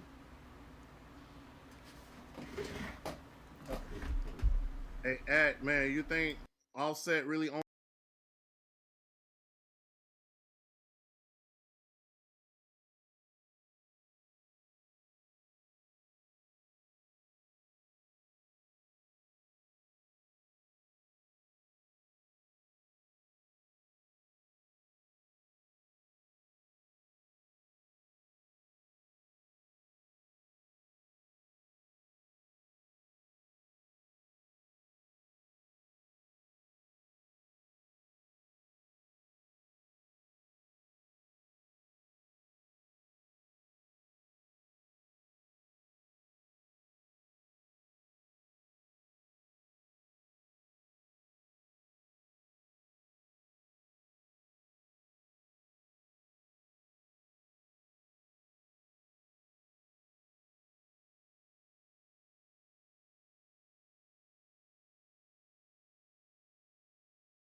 I had to answer that phone On all this call. money.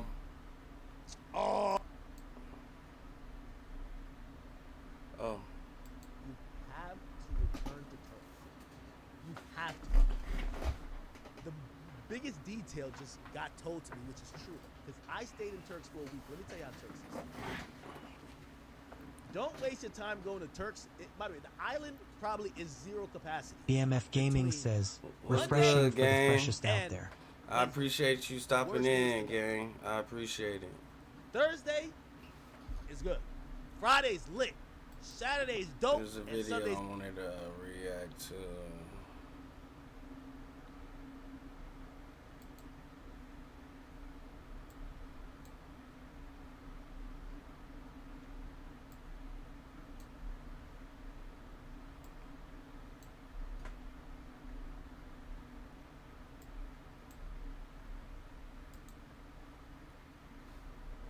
Well, when everything's big.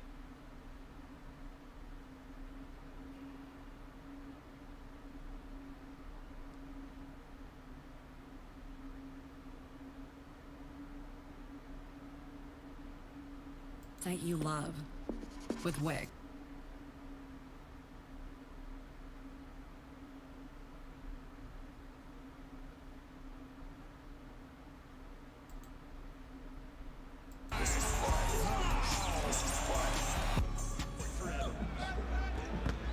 And Evans pass hit the side of the backboard. Another Kings turnover, a chance to run. Waiting for the run.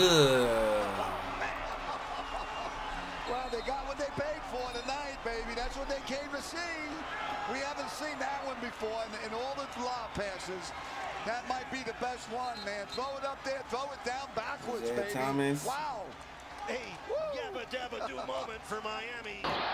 Jordan with the steal, and it's showtime.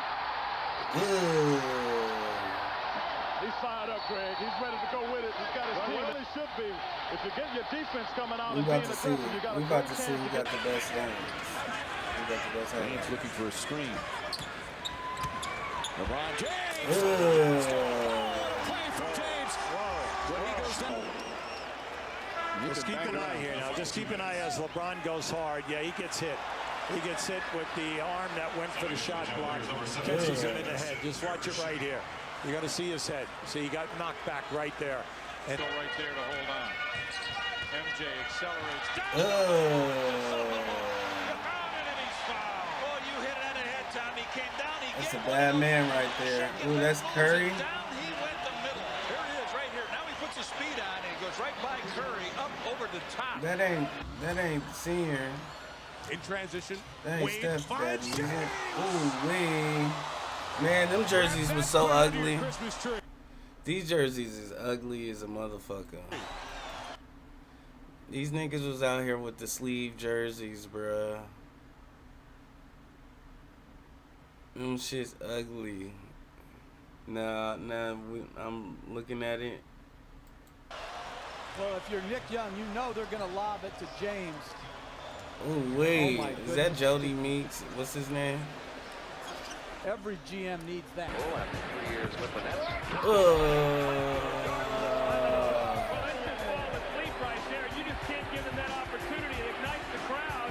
Tongue out. Cavaliers playoff seeding too. Yep. Bang outs. Down the face of Usanio Yasona to give him 41. Still 2 points only, right? Well, it's a 1%. Porter lost it. Hodges feeding Jordan. Yes, and it counts. The turnover by Porter, the quick push by Hodges, the nice bounce pass between the defender and then Michael moving the defensive player out of the way with his left. Get out the way. He wanted the screen for LeBron to go. Ooh. Trade to the right corner, under and then back on top and throws the hammer down. The explosion right in front of the bench. I couldn't tell you. Jordan drives the right baseline. He went up over Parrish and Bird a second ago. Michael drove the baseline and was very excited about a dunk he had. Cannot afford bad offensive possessions against this team. Big out. James, high and hard as he threw it down. My goodness, LeBron James sends a message to the Spurs. I'm coming and coming hard. That's Ginobili out there. There's some synergy about that. As he that Powell. That went all the way coast to coast. Ooh. The hammer down, LeBron James. Side to the left. One bounce dribble now to Jordan.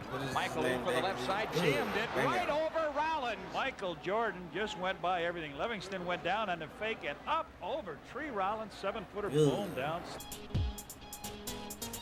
James is to his long. Nash and James chase. LeBron comes away with it. Oh, boy. Oh, he turned Leandro Barbosa into a screen saver. Oh, Barbosa. Jordan around Marley. Jordan! Oh, wow. Michael is dangerous when he gets the rebound and he can go close to go. He's going to dunk on two. Oh, my. What a lane opens up. No one closes down. You've got to get to Michael sooner. You let him get inside the foul line there. 5 days. A rough start. James with a hook jam on Mike Miller. Good timeout. Is that John Wall? 49-44 Jazz. Pippen down to Jordan. Look out. Running. Oh, my goodness. You talk about a hammer. He was looking down at the basket on that dunk. Michael Jordan with 22 points. Unbelievable. Cheryl Miller from Dallas, Texas. First of the TNT doubleheader. James kicks out. Oh, wait. Put it down. LeBron James going baseline and then soaring. And that gets this crowd going. My Jordan, crossover. He gave him the crossover. Then he shook him with the hop step, rise. Oh, man, you just got posted. Postered him. Oh, there's some old Brown. This old man. Crowd on their feet. That's what they came to see. If nothing else happens, they're happy now. And the crowd wasn't Quite as noisy there as it was here. Oh wait, bruh, that nigga spun it. That nigga did that straight off the vert, bruh. Like, I don't think people realize how impressive that is right there. Like, he gathered and fucking dunked. No running, none of that shit, bro. Back to James. Oh my. And a blocking Is that Delonte West? Big flush by LeBron. Outside chase ball tipped away. Stay off that nigga mama, man. Wingate hustles on back to try to defend it. Michael just up over the shoot off the dribble or just penalty shoot.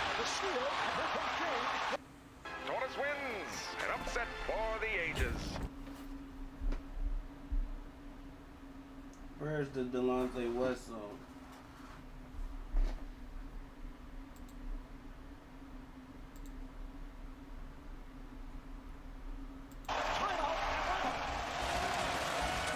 LeBron James with the steal. Much better start than game 3 when he went over 10. Stop, knocked away. Time wait. 3, 2,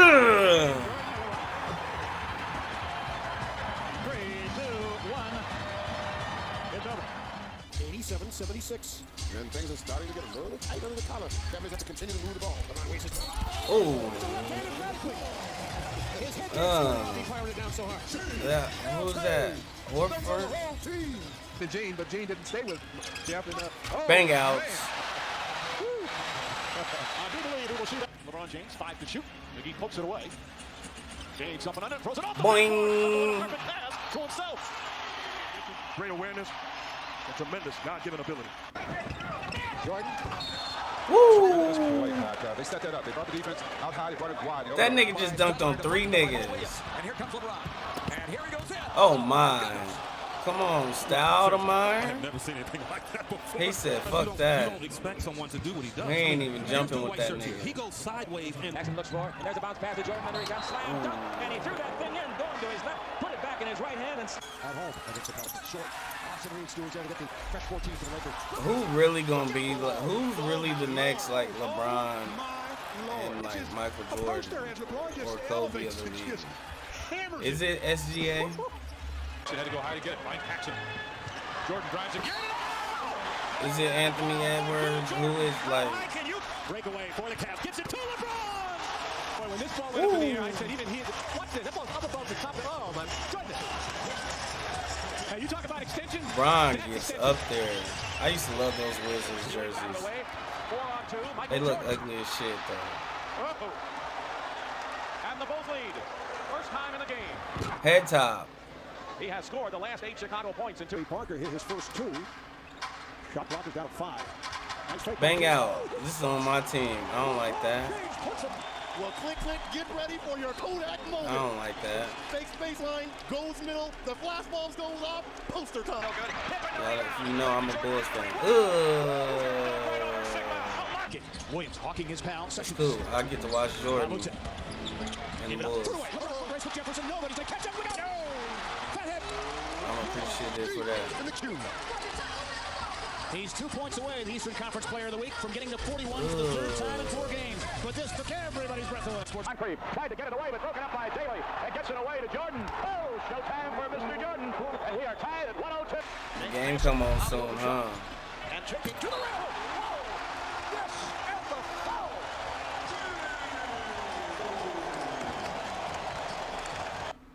Threw it away, and out of there is Jordan. He's got Paxson and Davis with him. He doesn't Tell me if you think this is a foul, folks. No foul being called in this play. Michael turns around. He can't believe it.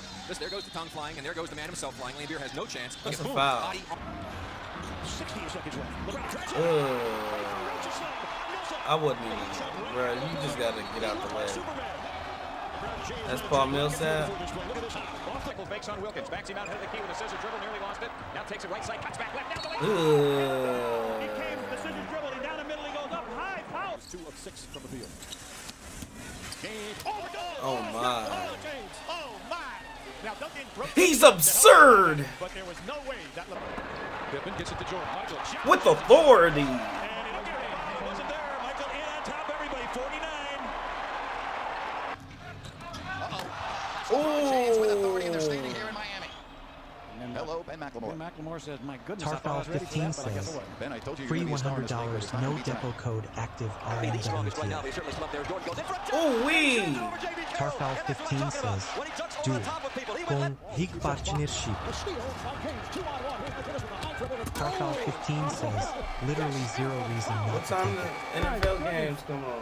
You can see that one coming a mile away, Tarfal15 Mark. says, in bout Now time taken down by lose it Steve again Johnson up to GL. Michael Jordan to the hole on Tyler. Ah. Shoulder carry. Terry fouls him. It counts. Shout out Turns it over. Tarfal. James keeps his dribble somehow. Irving back to James. Oh, he throws it down. Throws it down. Mama, there goes that man. That's a long distance alley-oop slam. Just amazing athleticism. Wire action, Jordan and Pippen. Two goes two. They do it defensively. Michael Jordan with a take. You niggas lucky God didn't make me 6'7", nigga. Had the Lord made me 6'7", I'd be out here.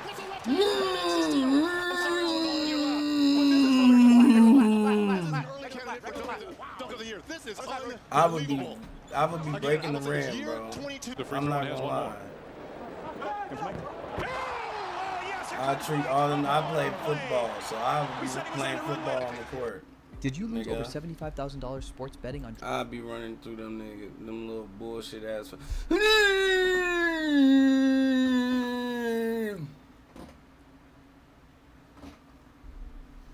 Them little bullshit ass fouls. Oh.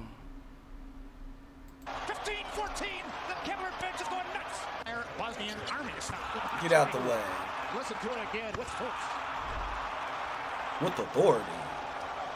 Past Trailblazers game day poster features a unique commemoration. Herb Williams with a Man, follow-up by what them Jordan. games Jordan come here come the Bulls on. back looking for the lead. 3-on-1. Michael Jordan for the right. Oh, he damn near jumped over that He nigga. took it all the way down. Scott Skiles waiting underneath the basket. Michael just spread eagled almost right over the top of Skiles. Yeah, he just almost jumped directly over that nigga. LeBron James with no regard for human life. The fact that Jordan just almost jumped over that nigga, like, completely. That's happened, right? Somebody's done that? It's happened before? I'm sure it has. Somebody just jumped completely over somebody. I just can't recall it. Has given the Cavaliers their biggest lead tonight. KG. The help and Bulls got it. To Michael. Michael gets the ball back here to Pax. He gets going down the lane. Pax feeds him. He takes one dribble, and it's a power slam. Option and a different way to score coming off baseline swing. Oh, he does it again. Throws it right up at the rim. James comes flying in from the right corner. And another dunk.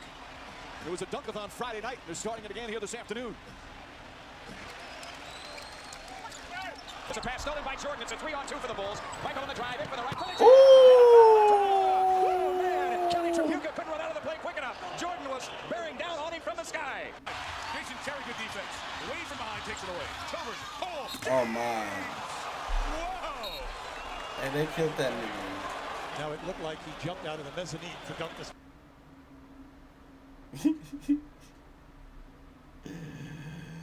Why they do that to that nigga, dog? He got the knee brace. He fucked up right there. Damn, dog.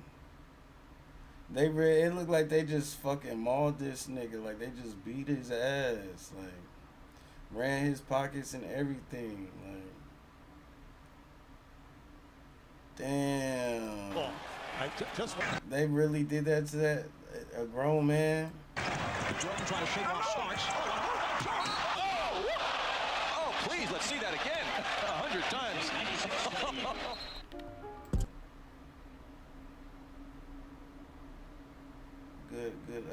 Good video work right there, Bradesky. Shouts out to you. This game about to start here soon.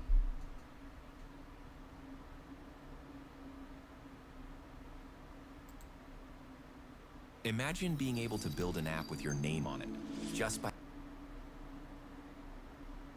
really need to... Anthony7 says, free $100, no depot code active RNWTF.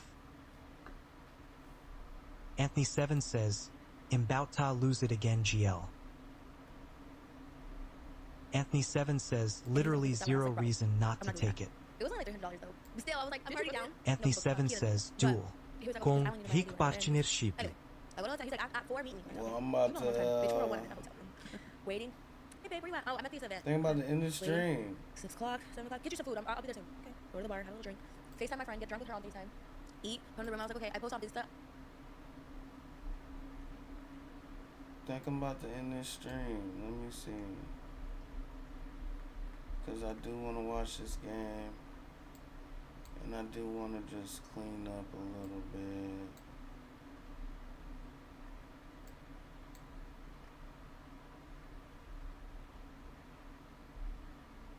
Alright, man. God bless y'all. I appreciate y'all stopping by. Happy Saturday. I might be back later. Or I might be back tomorrow.